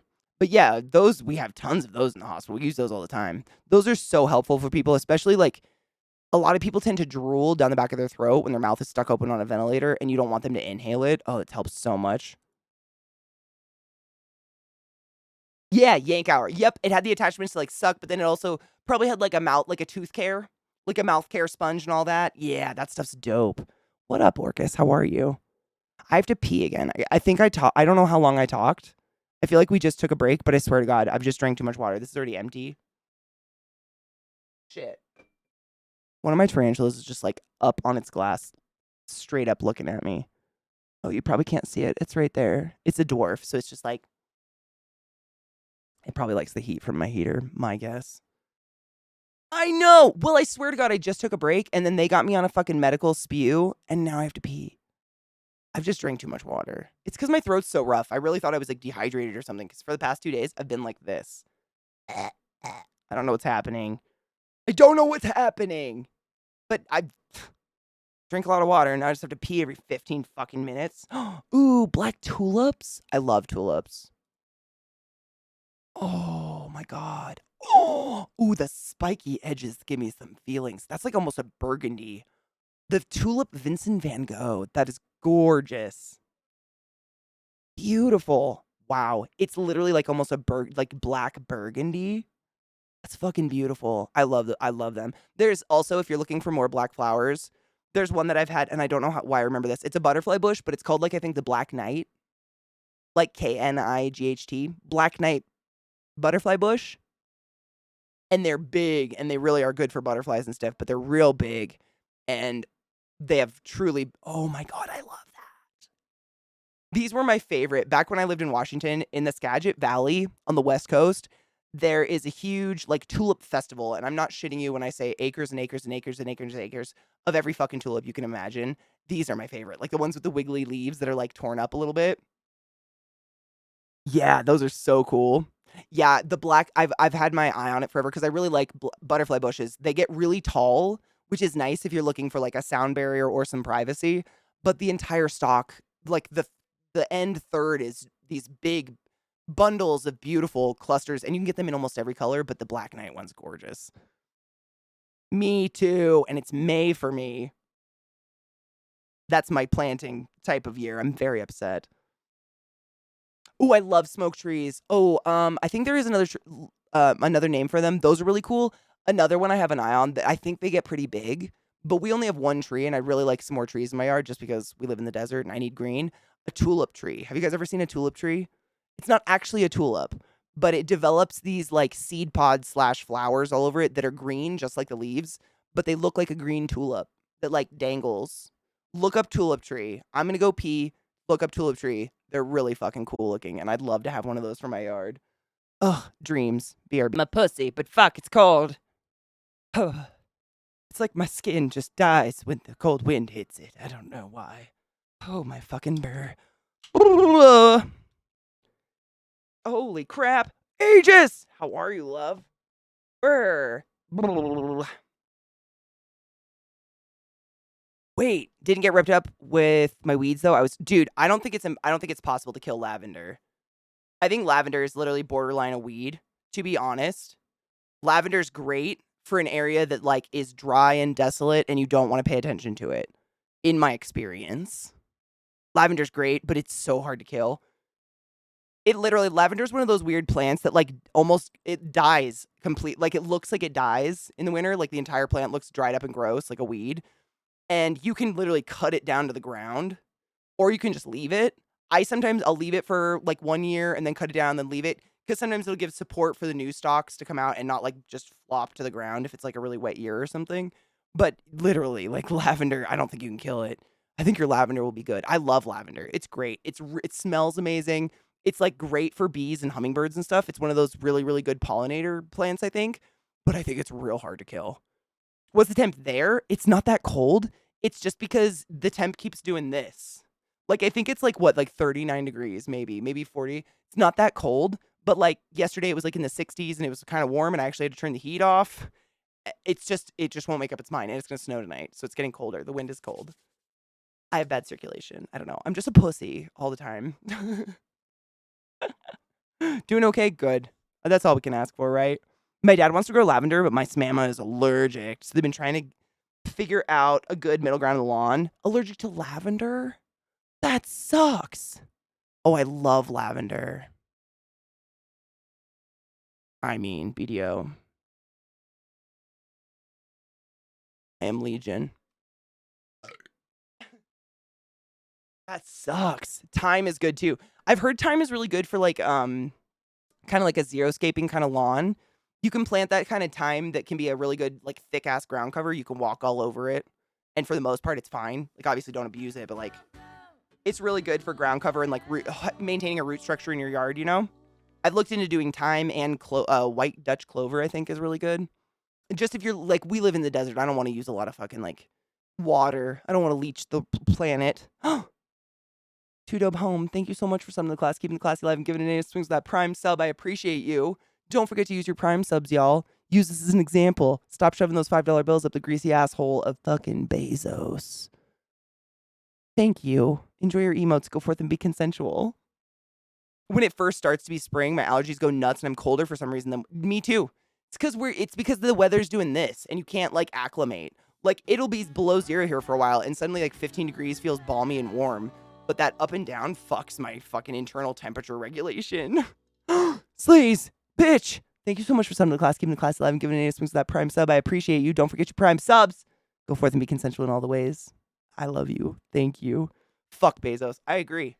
I mean, it's really depressing if you think about all the people that don't even know about Twitch that have a Prime account that don't know that there's like a $5 bill in there that they're just like throwing to the sharks every month. It's alarming.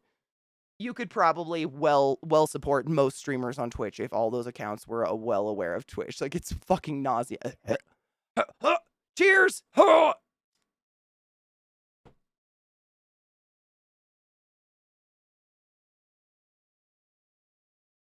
No, tell me, I'm excited. I'm gonna do some fruit plants.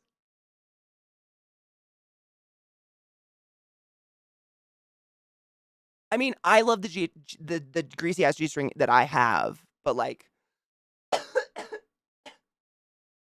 Kel, so you go into your Twitch settings, and honestly, they've changed around Twitch settings so fucking much these days. I don't know exactly where it is, but there's a place in there where it's like you connect your Twitch account to your Amazon account if you haven't already. And it's just like, you know, bonded by emails or whatever, nothing weird happens. But once that happens, all you do is press subscribe on someone's channel and it'll say like subscribe for $4.99 a month or whatever. And then it'll say, or use your Prime sub, and it has a little crown. The only downsides to the Prime sub, downsides, I guess, is that they don't auto renew. So like if you only watch one streamer, which is a lot of the case, totally flattered, you have to come back at least once every 30 days to renew it, to hit that button. Whereas if you commit to a $4.99 sub, a lot of people have auto renew on and that'll go forever and you don't have to remember the button. So what I usually do with my Prime sub, because I have one, I have an Amazon Prime account, like who fucking doesn't these days? I put it on someone like Zach or Dan or KPP or someone that I know I watch at least once a week. So no matter what, I'm going to get a little reminder. Like, it still reminds you when you pop into that chat. Or, you know, you can at least remember to use it somewhere else if you, for some reason, that streamer stopped streaming or something. No rush, no worries. But for real, if you have an Amazon Prime account, it's worth it. You're paying for it no matter what. It's just part of it. Amazon owns Twitch, so it was like part of that. It was part of that merger thing, is that they gave us these like sub things. And a lot of people don't understand, don't know. I wouldn't say don't understand because that indicates you guys are idiots. You're not. There's just no information out there about it. Using a Prime sub to that streamer is the exact same like count of subs, and it's the same income that we get from a paid out-of-pocket sub. You know what I mean? So if you pay $4.99 versus give a Prime, we're still getting that 50, 70, whatever split out of it. It's the exact same. And it's just nauseating to think of all those out there that are just... you know what I'm saying? It's a lot of $5. I appreciate you. Ooh, Tayberries, rhubarb. Oh, it jumped. Hold on. Purple asparagus, fuck yes. Salmon berries, Hascap berry. What are Hascap berries? Hold on, I gotta Google that one. Hascap? Am I saying that right? Hascap berries. Oh, I've seen those before. I didn't know what they were called. Yes, I've seen those before. Oh, you'll have to tell me how those go. Boysenberries, strawberries. Oh, I'm so fucking excited for you. I've been looking into getting some pink lemonade blueberry bushes. Have you ever seen those? Apparently the berries are like sweeter, a little bit sweeter, brighter, tartar, but they're literally almost bright pink. Pink lemonade blueberries. That's one. Oh, I'm thinking, I've been saving because they're pretty expensive. Like, I can't afford to fill my yard with fruit, but I'm gonna get 1 or 2 to spoil myself maybe. And those are what I've had my eyes on because I fucking love blueberries, and I just like the idea is phenomenal. Because I love tart. I love things. I love lemonade. I love things that are a little bit more tart. Oh. See, I don't really like, I should take that back. I don't really like just a blueberry. Like just eating raw blueberries isn't really my jam, but like putting blueberries in anything that's baked, like baked goods with blueberries somehow makes blueberries just phenomenal. Blueberry muffins, blueberry pancakes, blueberry in oatmeal, like just a hot bowl of oatmeal and sprinkling raw blueberries on it and then mixing them in so they like kind of burst and they're fucking just like amazing. But raw, they're just never very flavorful. They're okay. I'm never going to turn down them. But you know what I mean? Overnight oats, right? Like it's just fuck, they're so good. I love they're one of my favorite berries to like just include in baking in general because they morph into something so much better. I'm saying, oh my God, Rand, we should grow one together. Stop it. I'll commit. I'll commit if you commit. Yeah, that's like for me too. Strawberries or something. I'd love to do strawberries. If I had more like any shade, I might be able to do strawberries in a couple years because this year I'm committing to getting 1 or 2 trees to try to get some more shade in my yard because right now my yard is just like sun attacked and most berry bushes need at least a little bit of shade during the day or to just unless you want to water them to death. I'd love to do strawberries because that's probably my favorite berry just to fucking eat. Like just off the vine. Oh my God, there is nothing. It's almost like there's a lot of things. Not everything out of a garden, I think, is like phenomenally different than just buying it at a supermarket. But strawberries, carrots, if you've ever had like a fucking fresh carrot out of the ground, it's a different creature. Tomatoes, like cherry tomatoes fresh off the vine, they're candy. I don't know what happens in a supermarket. They get disgusting. It's because they soak up that moisture and get juicy and plump. Even more so if you plump them in butter or sweet syrup. Brown butter. Oh my God, brown butter, them bitches. Changes your life. I'm terrible with fruit and veggies because if I do get them to being beautiful, I have to be right on it to harvest or the skunks. Oh, I know. I know. We have a lot of birds that will eat them. Part of the reason for all the berry bushes is to stock the freezer for winter eating. Yeah. Berries are one of the best things to freeze ever. For baking and stuff like that. Strawberries are easy to grow, especially in those pots. I've been thinking about doing hanging pots. I was just reading an article that I found on Pinterest where someone did, I don't know, I think it was just your everyday strawberry. Like it wasn't like some unique strawberry. There's a bunch of different strawberries, but they did them in hanging baskets and they were able to control the moisture. And then they had like the shade from the overhang of a house, to kind of protect them. Homegrown tomatoes are something else, dude. Spoon tomatoes? No, what is that? No, hold on. I'm going to look it up. A spoon tomato. Hold up. No, I go to I think it's Baker Creek Seeds, Heirloom Seeds, something like that. I've get their catalog every year and they always have really cool tomatoes. Oh my God, they're so small. Stop. Hold on. I'm going to show you guys. They are so cute. Shut up. Oh my God. Wait, what size? Stop it. Is this real? Is this real? That is literally the Polly Pocket.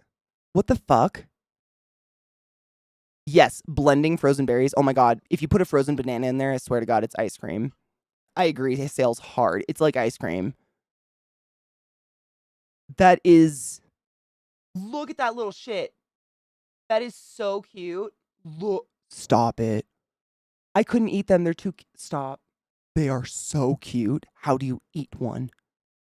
They almost look like poison berries. Like, if I didn't know better, I wouldn't eat them, but they are so cute. Oh, they are precious. Right, for salads? What sorcery is this? I don't know. They're called spoon tomatoes. They're so cute. They almost look like a currant. Don't they kind of look like a currant or a poison berry? Like, if I would never eat them because I'd be like, that's like a currant, but not a currant. But they kind of look like... Stop it. Cute. I'm obsessed. Shut up. They are so cute. I'm dead. Those are so cute. My monitor just fucking turned off. Why? Did Lilith shake my monitor again? What a bitch. She did. She swings her fat ass around. It's fine. I love her anyways. I have to make it come back. Please come back. That was my computer. If anyone heard a boop-a-doop, that was me. Don't worry. Black cherry tomatoes. Oh my god. I grew black crims. Have you ever seen a black crim tomato? Don't do that unless you're serious. They will grow enormous. They're literally almost a pound. It's insane, but they were so good. But the plant got over 8 feet tall. I literally had to buy an arch, like an archway, like a steel wrought iron archway for this plant to lean on, because it was so big. The plant got so tall, and the tomatoes were not. They were two-handers. Black crim. If you've never grown one, what a stunningly violent plant. But the tomatoes are amazing. You just have to really like big fucking. I mean, and it's cool. Like if you've ever had a chance to eat an heirloom tomato or some sort of giant, like, heirloom tomato. I don't know how else to put it. They don't have just like that fucking inner pocket of goo. There's so much more structure. Like you can actually slice them and they don't like just fall apart and gush. They're edible, I guess is what I'm saying. Because I don't like that goo layer, that goo fucking pus pocket. Looks like a massive hassle to get rid of the greenery. I mean, you're right though. The plant looks huge. Oh my God, sales. Did you see this one? Holy shit. Do you see that bitch? It's almost a weed, but it's cute. Oh, I've seen the cucumber melons. I tried to grow them one year and they did nothing. I got nothing, but I tried. Dude, is that very expensive for you, Rin? Because for me, that'd be crazy inexpensive. Blueberry plants are damn expensive around here. Like, it's going to cost me around $40, which I think is beyond the exchange rate at that point. But they're fairly large. I think they're like at least a gallon. They come in like a gallon thing. I think? Noita! Thank you so much for subbing to the class, keeping the classy alive and giving a name swings for so fucking long. Holy shit. That is so long. Have a wonderful day. Don't forget to wash your hands. We're just getting garden nerdy. I mean, it kind of looks like a weed, but I can see where that could be like if you needed a filler for a part of your garden or something like that. Like, it's cool. It's cool. I don't know. Some plants don't look that great and kind of produce awesome shit. And vice versa. I can see how those tomatoes could be amazing for a tomato sauce. One year, I swear to God, to this day, and this was like over 10 years ago, the best tomato sauce I ever made, like homemade tomato sauce ever in my life, was a guy I was dating at the time's mom had a ton of cherry tomato bushes, but she didn't like tomatoes. So we went to her house to visit one time, and she just literally gave me like a bowl, like a huge mixing bowl, just mounded with tomatoes that were all either not quite ripe or really green, all cherry tomatoes. And she was like, I don't know what to do with these. And so I took it and just put it on my counter for weeks and let it ripen up. And then one day I realized that literally every single tomato in this bowl had hit like the perfect ripe point. And I was like, oh, fuck, what am I going to do with like pounds of cherry tomatoes? So I unstemmed all of them and just threw them in a pan and started sauteing them and like squishing them and kind of, masticating them as they cooked and just like, emulsified it and put some salt and pepper and whatever. Best tomato sauce I've ever had in my entire life. It was so, I don't know if it's because there's more skin, like more tomato skin and less of just the watery content on the inside or whatever, but it was fucking orgasmic. And I just did it off of the top of my head. It was amazing.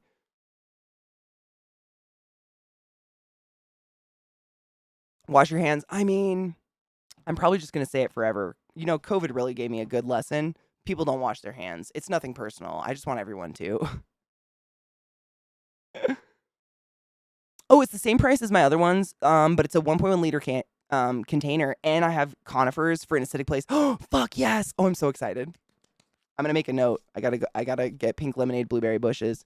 I'm really excited because honestly, I'm the same as you. Like, they're not my favorite berry to eat, but the baking potential in them is amazing. I have to get the recipe from my sister. Hold up. Evil Toaster, you bitch. Thank you so much for subbing to the class, keeping the class alive, and giving it swings for 76 fucking months. Time is an illusion. Hail the dank lord. I love you, boo. Thank you.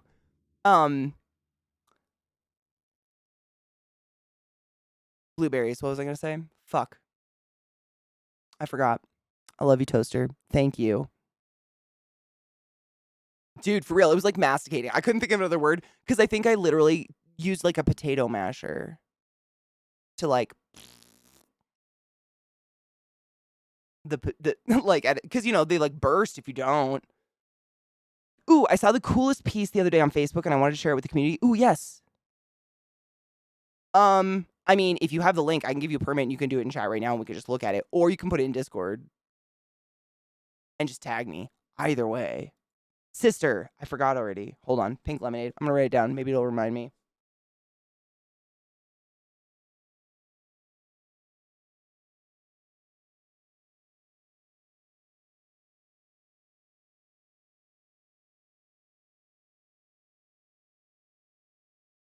Got it.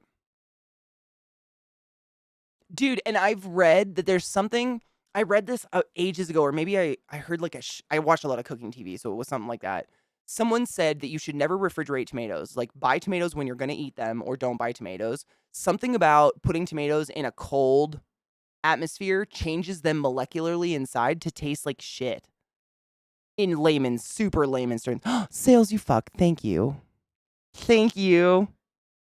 Oh, recipe for my sister. Thank you. So, on the topic of blueberries, that's why I thought it would remind me. Jesus Christ. So, my sister, when overnight oats became a really big thing, my sister and I really loved the idea because neither of us want to make breakfast, but it's really nice to take with you and have like your snack when you're going to work or whatever. So, we both really got into overnight oats, and I don't know if she developed this recipe on her own or if she got it. So, I'm going to get it from her. But basically, it was like overnight oats. But instead of putting it in like a jar or something, you poured it out in a casserole dish or something, or like depending on how much you made, like a what are those little pans you would make like a loaf pan, like banana bread in, like a loaf pan. You'd spread it in there, cover it in saran wrap, put it in the fridge overnight, let it do its like magic, its overnight oats thing, and then in the morning she would like stir in fresh blueberries or raspberries or whatever, and then she'd literally put it in the oven and bake it, and then she'd be able to cut it into these like deliciously chewy yet like moist, soft oatmeal, like baked oatmeal bars, and then she'd have these like bars all week. It was so fucking good. I don't know how she did it though. I have to get the recipe from her because it was so tasty. I got this clip up, but I don't know how to restart it. How do I'm scared. If I can't just restart it, I'm just gonna do the clip. Everybody's doing reels these days, and they make them like TikTok where you have no control over when shit plays and like I know some people that smoke a lot, like big old dabs, but I know some people that don't. I guess it depends on your tolerance. Oh, because it's so illegal. Oh, that's so. I really take it for granted living in the legal state. That's some bullshit. Yeah, that's a lot. I mean, I have no reference. There's no like finger here or mouth to know how big this is. Because it does. I agree with you. It looks like a lot, but I have no idea.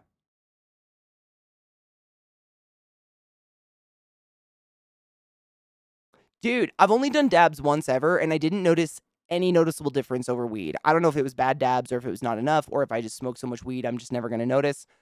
I'll get dabs sometimes if they're on sale, and I use it to like top a bowl of skank weed or something to like give it an extra kick. But honestly, if I only had a dab rig, I'd get dabs. But I have a not dab rig and I'm lazy. I really like steel cut oats too. I like texture. I'm not really into any kind of like oatmeal or oats or whatever that just turns into what my Nana called mush. Mush. She literally, are you ready for your mush? And it was just like, she didn't serve us mush. Hers was actually steel cut oats. But the ones that just like turn into like a liquid pudding because they just fall apart. I think steel cut are the ones where it's just like the oat is only cut like once, right? So it's just got more texture. I don't know. It just tastes better. Oh, fuck yes. Rin, thank you. Oat groats. Yep. I think that's essentially what steel cut is, literally like the groat cut once. Yeah, I'm the same. If you've ever had, I'm trying to think of it. There's a really good, like just a different kind of grain if you're into trying different grains like rice and stuff like that. But God, what was it called? Farro? I think it was farro. Is that like a cool, like an Egyptian grain? It's similar to like oat groats, and you can make it like couscous or anything like that, but it's just got a really good texture, and it's got this crazy, unique flavor I've never had anywhere in the world. I don't know how to describe it. It's almost like honey and nuts. I don't know how to describe farro. It's super tasty, though. If you ever see it, and it's not like dumb priced because it's at, fucking Whole Foods and they're trying to steal your firstborn for it. Try it. It's real good. Similar to barley, yeah, but it does not have the taste, in my opinion. It didn't have like a, I don't know, it had no bitter backing. I don't know. I really liked it. I like trying different things like that. It makes food actually exciting. It's cleaner to pull, but it's not really a different high unless it's a different strain or dose. THC and I aren't friends anymore. It throws me into episodes. Oh, boo. I'm sorry. Dude, it's worth keeping your mind, though. I know Zach's that way. He doesn't smoke. My stepdad can't smoke. He gets paranoid and crazy. Like, it's worth keeping your brain. I firmly believe that. Sleaze, you motherfucker. Thank you so much for gifting a sub to Wench. Wench, use a bow wizard. You know what's up. Consensuality, emotes. I love you. Hail the Dank Lord. Thank you. I'd been eating every morning for a little over a decade. Oh, I got ADHD in one morning. Brain just went, nope, don't like oatmeal anymore. Oh, yeah. Well, is it... I've done the same thing, and I think about this. I'm like, is it that I don't like oatmeal anymore, or am I just looking for a new hyper focus? Like, as a fellow ADHDer, so sorry about your lack of concentration and functionality in this world. We suffer together, but totally apart, and we'll forget everything that happened today. I do that too. I'll like hyper focus on like a certain kind of art I'm making or doing or a game or something like that. And there's just one day I wake up and suddenly it's not fun anymore. Doesn't feel nice. I need to find a new like serotonin train to hop on or some shit. And I don't know if it's like, do I wear it out? Or is it just my stupid ADHD is like, serotonin needs to come from somewhere else now. This is no longer fun. You know, it sucks, but it's literally like following the dopamine. Like, where's my happy? It's stupid, but I do the same. And it just circles. Like, I'll come back. Like, I get in baking moods and cooking moods where I really like baking and stuff, and then I lose it. Anyone else been hit by the Adderall shortage? I haven't, but I've heard it's only certain parts of the world where, like, Adderall is, like, there's a lot of people and Adderall is super, super diagnosed. Like, super, not diagnosed. Prescribed.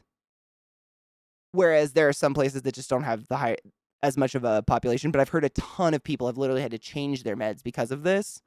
And oh my God, Zoe, did you hear about was it like a middle school teacher or an elementary school teacher? Not a teacher, school nurse. And I think in elementary and middle school and even high school, if you have to take a med at school, the school nurse has to hold it for you and you go take it from them.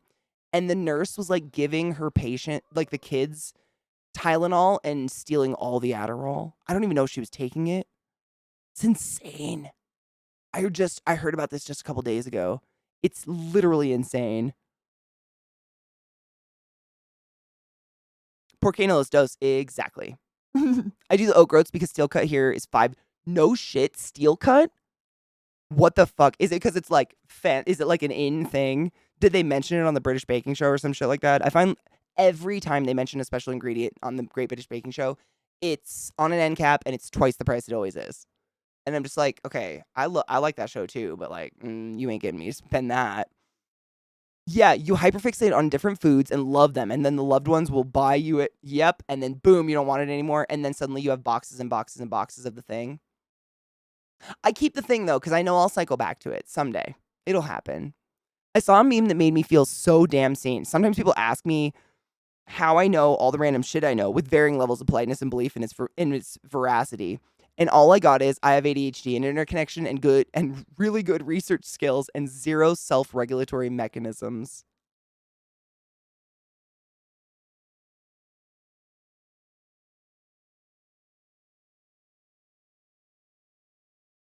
I feel attacked and seen at the same time. What's happening? Is anyone else cold shitting themselves? I know, Zoe, it's real. That's real. I don't remember if she was taking it or if she was selling it. Regardless. Literally, she was giving children, and so children were getting sick, feeling terrible, this was over months, if not, like, she was doing this for quite some time. They didn't catch her for a bit. Literally, parents were complaining that their students were feeling shitty, and, like, literally, their grades were going down. Like, it was horrible. Yeah, just terrible.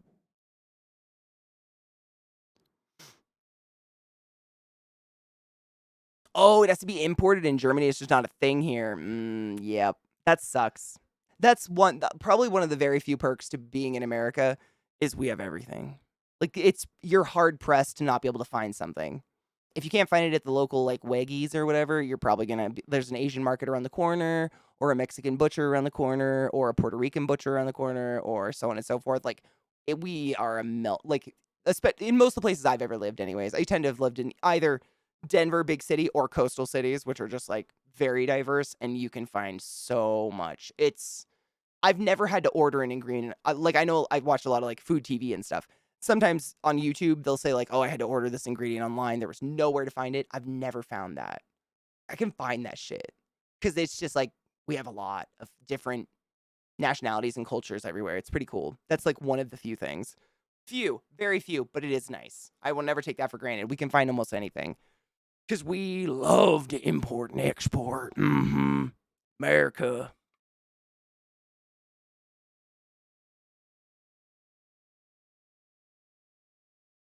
What up, Quill? How are you? I've been hearing of painkiller shortages too. I haven't heard of any painkiller shortages, but I have heard of this. It's just specifically an Adderall shortage. And I don't know what was contributing to it at all. Like if it was an ingredient shortage or if it's like made in China and the shipping, I have no idea.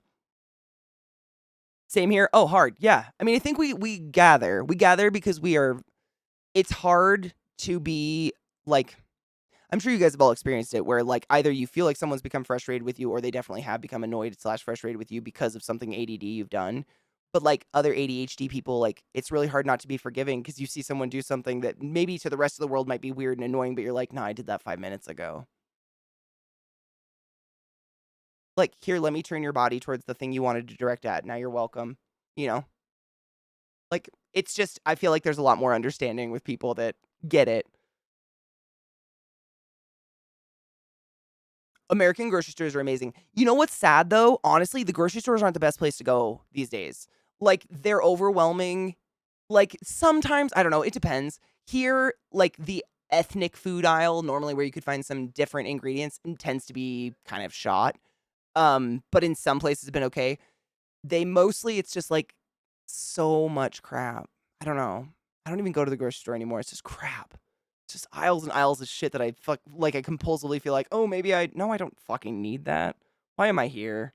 CJ, wait. It's your birthday? Wait. Happy birthday, happy birthday. This is your day to have a lot of fun. We were waiting for my voice is dying and I don't know why. We were waiting for the celebrating. This is your day. So happy birthday to you. Ooh. Now, what about this fucking sleep study? Hold on. Are we celebrating good news or bad? I just saw birthday and I got excited. Severe sleep apnea. Don't know why they had to add severe to it, but this means you get your new CPAP, right? I mean, honestly, like if I was your sleep technician, I would put severe to make the insurance company realize how much you need a new machine. Seriously, wording is everything. New CPAP, fucking A. Fucking A. Hell yes. That's all. I've done it. Like if I do a test to someone and they're like, yeah, my insurance is an asshole, I'll take it from sleep apnea to life-threatening sleep apnea. Because it'll get you your machine. You need a machine, regardless of the level of, if you have fucking diagnosed sleep apnea, you need your goddamn machine. Insurance companies are the devil. I will change that wording to get a sleep apnea machine for someone, regardless of what it is. Fight me. Fucking A. Pisces represent. Is it still Pisces season? Isn't it over or is it Aries season now? Isn't it Aries season now? I think it's Aries now. You're the first souls. Wait, just going back to the US, the same grocery store I used to shop at, same size and everything, it's just too much. Exactly. That's exactly what it is. It's too much of the same shit. It's like going from Disneyland to Disney World. It's the same shit. It's just more. More of the exact same shit. Like instead of one Disney shop to make a hat, there's 7. Spread out. And they kind of look different. But it's the same shit. Yeah, same concept. But we like going to local markets. That's where I've usually find good shit. Like finding an H Mart or a Wajimaya or just like a privately owned Asian market or Mexican butcher or something like that. Italian butcher. Those places will have the good shit. And Italian butchers will often have like fresh pasta and shit that they make. Like that's the shit you gotta find. Grocery stores, they'll have stuff that will be fake. It's like fake authentic stuff. You know what I mean? It's sad. And it's more expensive. Like if you living on a budget, it's not smart. I think that's why I enjoyed working with the most spicy neuro kids, because I understood, yeah, no, it's real. Honestly, that was one of the things that was like enlightening. I remember when I started taking psychology classes when I was in college, I think I'd been diagnosed with ADHD by then, but I there's a history of what my family calls crazy in our family, but is mental illness, just undiagnosed and unrecognized. They usually drink themselves to death or otherwise. And so I had like this level of shame, like, oh, if I go take psychology classes, everyone's going to learn psychology and they're going to see me. Like, they're all going to see me in class and be like, she's crazy. And what I learned was everyone taking psychology courses is a little crazy and they're all there trying to figure shit out. Like, everyone, it was fucking enlightening. Like, we would have study groups and people would just like pour out their souls and you were just like, holy shit. Holy shit. It was wild. It was cool, but it was wild. But honestly, a lot of people that I think go into counseling or being a therapist or otherwise being a psychiatrist is because they themselves struggle, and like, who better to help someone than someone that can identify. It's kind of the reason why you'll never see like someone who's never had a drink in their life running an AA group. Who would go to that group? You know what I'm saying? Like, what the fuck? It's a level of understanding and sympathy you don't get unless you're there, unfortunately. I advocate for people as much as I can. I have a hard time not speaking up because I'm very aware of people in bigger picture. I don't know if it's my tism or I love that you call it the tism. It's just so cute. I love it. So much better than any of the other fucking words they used to use for autism. Or if it's PTSD, but the amount of time people thank me makes it worth it and makes me feel less scared to say something. Yeah. I mean, imagine like the lives you've probably changed just by having a fucking simple conversation, like a sympathetic conversation with someone. Like, hey, I understand. I've had a similar experience. Like, you can just the feeling of not being isolated can be the difference between night and day for a human being. Isolation, feeling like you're the only one, that's what makes us fucking go off. I believe that. I just realized you're probably the right person to scare me into cleaning CPAP shit more often. Do you want my worst CPAP story ever? Sleaze.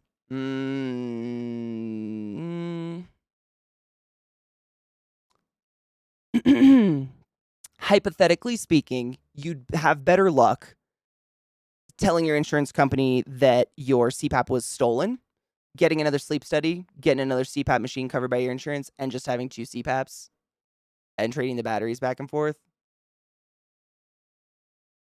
Allegedly. Hypothetically speaking.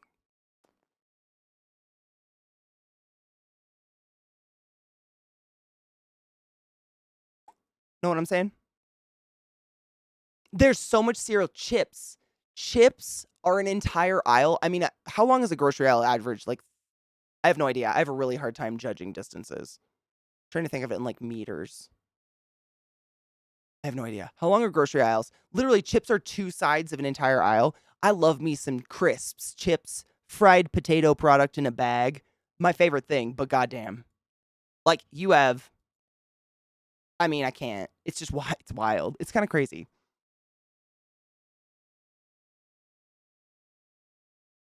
All the time, you have to say, or they don't think it's important enough to cover exactly disability insurance, etc. Also, they need to be less ableist if they're going to be disabled. If they're going to be a disabled person social worker, honestly, I agree. I mean, honestly, there has to be some sort of like, I think ableism is one of those things that's like systemic a little bit, you know? And it's hard to, I don't even know what you would do to help like rewire someone's brain to not speak that way, let alone think that way.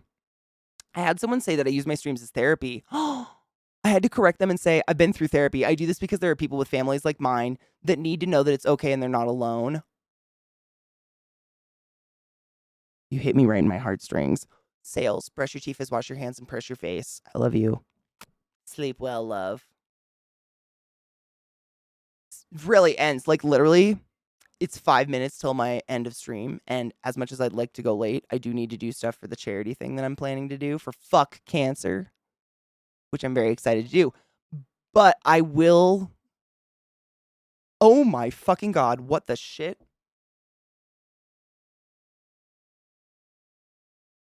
I have no idea why that happened. I don't know what happened. That happened the other day too, out of nowhere. What's happening? Nothing's touching anything. I'm so sorry. That happened the other day out of nowhere. I don't know why that happened. Dude, that's so weird. It's fine. It's OBS did it. It's OBS doing it. Frightening. I did nothing. I don't know what happened. I am so sorry. That was so alarming.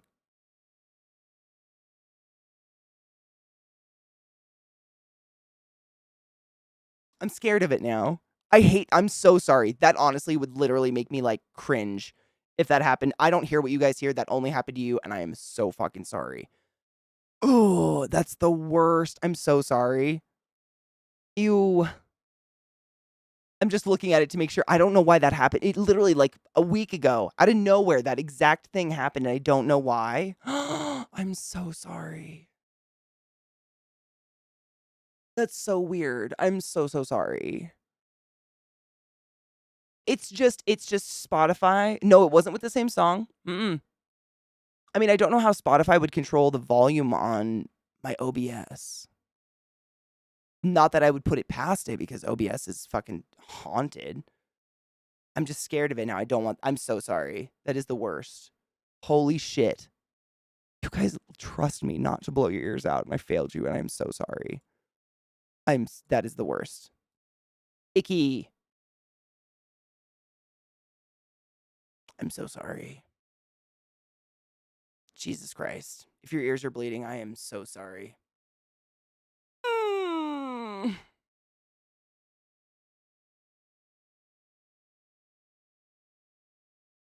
Really? Is it okay now?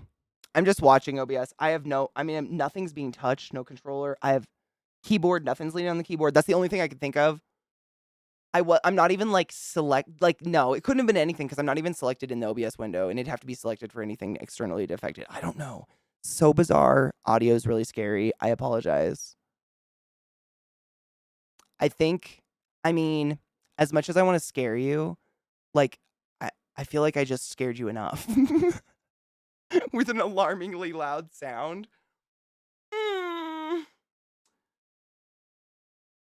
As much as I'd love to scare you with my worst CPAP story ever. I mean, I could give you like the shortest worst. The shortest worst is I had a friend at the age of 34 die taking a nap on her couch because she didn't wear her CPAP. She had 4 children who now don't have a mom. 34. That's like ultimately the scariest one. I'll leave you with that one maybe because now that your ears are bleeding. God damn, Katie. I'm so sorry. That was out of order. Do you like your bone conductive headphones? I've heard really good things about those. If you don't clean your CPAP, you go deaf. Oh, God. CPAPs are seriously, they are. But cleaning them, man, I can't not tell you this. Seriously, it's your lungs, dude. They're so important. So, I had this one patient, what we call a frequent flyer, someone who comes in and out of the hospital a lot for various issues. Not deadly, just like they're always there, coming in for this and that. I think I've told you a separate story about this patient. One time they came in, and the way that the ER was set up, the foot of their bed was faced towards the door to come in the ER, come into their bedroom, their room of the ER, whatever. And when I come in, it looks like they're wearing like those thick, like gray, like workers wool socks. And then as I move around the bed, I realized that fur doesn't move around the foot. And it was like a good centimeter thick layer of just shit and dog fur on the bottom of their foot. Stuck. But another time they came in, they had to stay overnight for some reason. One reason or another, I can't remember. They had to become an inpatient for the night. Came through the ER, became an inpatient up with me. So I have them and I'm like, hey, frequent flyer, what's up, blah, blah. And what happens is if you're ever admitted to a hospital, for various reasons, not to point out anything obvious, but maybe you just never clean your CPAP, and we have to maintain a sterile, clean environment for the sake of everyone involved, patients and staff alike.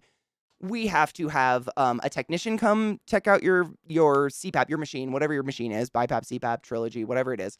We have to have an in-house technician come check it out electronically to make sure it's totally sound. It's not going to like fry our system. We're not going to fry it, blah, blah, blah, all that. I don't know electricity shit. You know what I mean? So we have an in-house electrician come check it out. And once they okay it, they put a big sticker on it that says they did it. And then an RT has to come, put it together, plug it into the wall, set it up for you, make sure you're okay, and look at it. Like, look it over, make sure there's not, like, fucking shit in it. And, this guy comes in, and it's approved by the electrician, so I go in to check his shit. And usually a CPAP stuff, it's like set up in a big old case, kind of trying to think, like if you used to have like one of those like a word processor, it's kind of like a case that size, but it'll have your CPAP in it and then the hose wound around and then like your mask spot and all that, and you crack it open. So I take the mask out and the mask just has like a layer of dead skin around the rubber shit, and I'm like, whatever. If they want their face to break down slowly, that's fine. But I alcohol swab it and clean it off a little bit. And then I take the hose and I shit you not, I hear like a rattle, rattle, rattle. And when I pull the whole hose out, a handful of cockroaches, dead and semi-alive, come out of the hose. And the only reason some of them were semi-alive is because this thing had been in a bag for a couple days, because it took a couple days for the wife to bring it in. So there wasn't moisture being pumped through it, and they had dehydrated to death. They had died of dehydration. So I take the machine and knock it, and there's more cockroaches, like little fucking like cockroaches in it. And I'm like, I'm so sorry. And they were feeding off the dead skin flakes of his face, which were falling into the machine all night long, which is basically what bugs like this do in nature anyways. So I tell him, I'm like, I'm so sorry. There's no way I can consciously put this on you because A, I don't have like the ability, materials, or capability to clean this in a sterile way to make me feel safe about putting this on your face. I have to, and that's no problem. We just go get an in-house one. We have what we call like a CPAP on a stick, little CPAPs on a little stick, and we just wheel them over to your room, hook them up on you. We usually can make them pretty comfortable, make them match, get the same mask and all that. And this dude called the nurse, who then had to call me at least every 30 to 35 minutes all night long to complain that the in-house unit smelled funny. And it took every ounce of my being to be like, I'm sorry, it doesn't smell like cockroaches, sir. I don't know how to help you.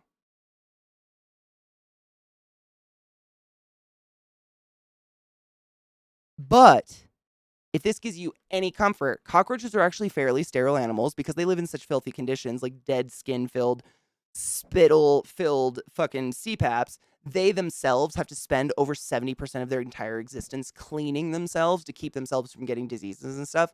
The scariest bugs are the ones that you can't see.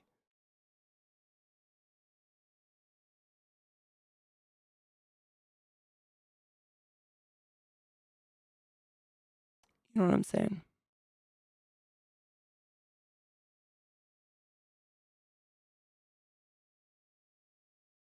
Our skin is like teeming with bacteria and little bugs that eat the dead skin off of our skin that flakes off of us all day, and the hair and all sorts of stuff. And all of that is like crawling off of your face into the mask at night and feasting, and then just like alcohol wipes, man. Give me a good night's sleep. Help.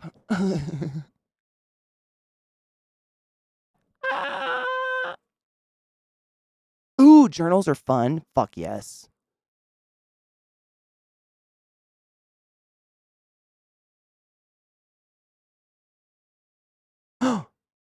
Wait, stop. That happened to me, but not with a CPAP. I used to work for Nintendo Repair, and people would send Wii consoles filled with roaches. Fuck off.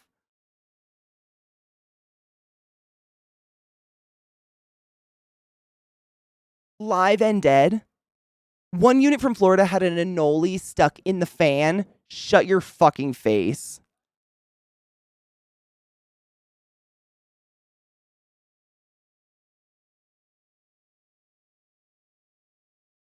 No. I don't know what to do with that. Innocence can be a blessing. This is true. Which is good because one will be for Daily Garbage, and I'm finally pissed enough to write a book about what poverty is really like. Oh my God, do it. I keep telling myself I'm going to write something. Did I dye my hair myself? Maybe. Does it look good? Or does it look bad? Because I could think of someone real quick to blame it on. Oh, PC repair. Nope. The thing, I can't even imagine. Oh my God. Good morning, Ashley. How are you? I just scared everyone with gross roach talk. I'm so sorry.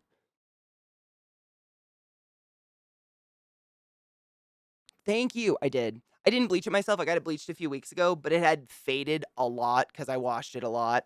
So I re-dyed it last night. It's not exactly the same colors, but I think it turned out okay. I think it turned out all right. Thank you. Blah. Blah. Then they would argue that there's no way they could have roaches, and then I'd send them pictures. Did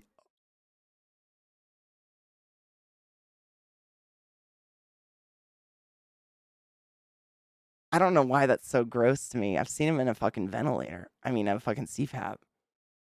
Roaches. I think because I feed them to my spiders, so they're gross. I literally, this tub right here, this is pretty gross. Every single dark spot you see, that's all roaches. I farm them, but finding them inside of something I don't want to find them in is absolutely a horror. Like, that's not going to happen.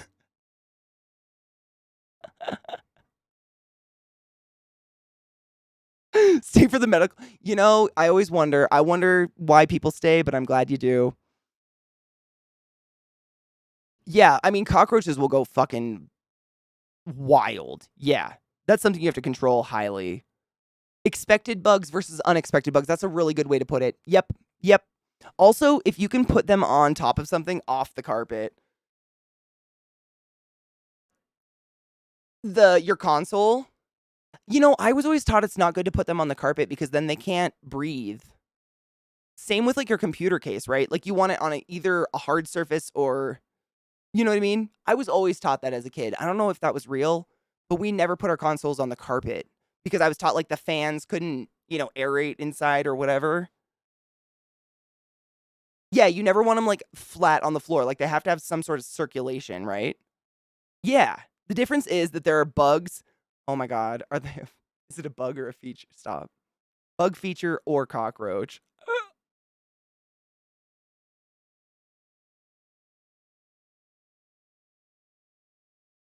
I don't know what I do. I've never found, that's where they live in my house, and I feed them to spiders, and that's where they will be, and I don't take them anywhere else because fuck that shit. I can't even imagine. I cannot imagine, but I'm really hyper, aware of that shit. I think because I have literally a colony of roaches. Like, of course I am. So for anybody else that has, animals that you want to, if you have, lizards or something that eats crickets or something, or cockroaches, and you want to breed your own because it's way cheaper and more cost efficient, tip. Just find a species that cannot survive in your climate. Boom. It's not flawless, but it's a pretty good plan, and it's been pretty good for me so far. Literally, those are dubias. They're fucking, tropical. I live in the mountains of Colorado. They'd be dead in a second if they got out. But they never have. Think, fuck, cross your dicks, but they would. That's, my one tip on that one. Makes a PC that an orthodontic office that was packed with some gray dust. Oh. I don't know what I would do. I've heard that rumor, 70% of household dust is human skin. I've heard that's a rumor. But also, what is it? You know what I'm saying? What the fuck is it?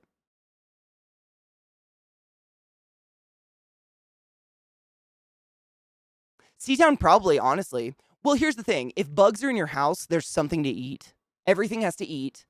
So if you're clean and there's nothing to eat, then there's nothing to eat. Same with spiders. If there's spiders in your house, there's something to eat. Aside from it coming in on a tropical plant you got shipped from somewhere weird or something like that, Aside from the extraneous situations.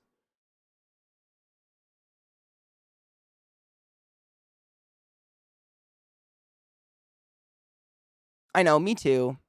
When really, bugs are pretty good. We need them. What is dust not? I know. You gotta wonder. And sometimes there's just so much dust. We do get some. I mean, dangerous, depending on if you have to leave the house. We get ridiculous amounts of some pretty wild snow. We've had some, it's not Midwest levels of snow. I've never seen us get 4 or 5 feet of snow that locks me in. But we get these insane blizzards where you cannot see inches in front of your face. I think those are pretty dangerous. And in the summertime, we get fires. There's definitely fire season, which is pretty wild. But that's pretty much the west coast of the U.S. at this point. Global warming's a fucking bitch.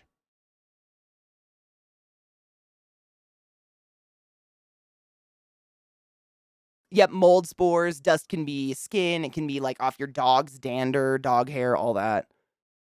Ground up teeth. I mean, a good portion of dust in my house is literally just dead spider skin. Is that weird? Yes. Maybe. You probably have more spider skin in your house than you realize. Hey-o! I have to go set up a charity, my dudes. I'm gonna find someone cool to raid for you, though. Hold up. Dude, I feel like I keep raiding Skin Teen, but she's literally doing this incredible, thing that I just think is hilarious and making a really good point, and I really like just rating her over and over for it. She's fucking entertaining. If I've rated her so far, I hope you've enjoyed her. She's fucking funny. I put up with spiders because they kill bugs. Me too. I know for a fact that spiders get no benefit out of hurting me. They want nothing to do with people. That's a fact about every spider in the world. They want nothing to do with human beings. That being said, there are a whole bunch of little tiny scary bugs in your house that are in there because of you. And I want nothing to do with them. As long as that spider isn't in my bed, we're fine. You do what you need to do, little spider. Wash your buttholes, check your buttholes, take your joy, brush your teeth, all the things. I'm just looking at who's live right now. If there's anyone I haven't rated in a while, but usually it's the same because that's the way the world goes. Bitch, don't be a bitch. Browser, I'll come for you. Med time, take... What the fuck is this song? Allow yourself. Nope. Well, yes, but... Did you take your joy today? Never forget to take your joy, and I guarantee your day will go as smooth as velvet. Amen. Take your meds. Clean your pants. Brush your teeth. Do the things you need to do. I'll be back tomorrow. I just have to go. I have to go. I'm doing a charity. Fuck cancer, which is like, it's horrifically well timed with my mom's best friend literally just passing away, and her funeral is this weekend. She suffered bone cancer for 10 years, but also my dad died of cancer and my mom's had cancer, and who the fuck hasn't been touched by cancer? It's the worst shit in the world. The least we can do is try to help out with the research and prevention of. So, I'm gonna set that shit up. I love you. Be good. Do all the things. Clean your bong. I know it's gross. I see you. I see you. You drool in that. Filth.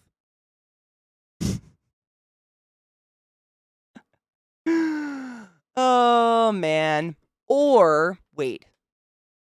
No. Clean your bong. There's no other solution. There's no other option here. Clean that shit. It's disgusting. You drool in it. There's like bacteria and fucking fungus in your mouth. I don't even want to know about it. Stop. I'll see you tomorrow.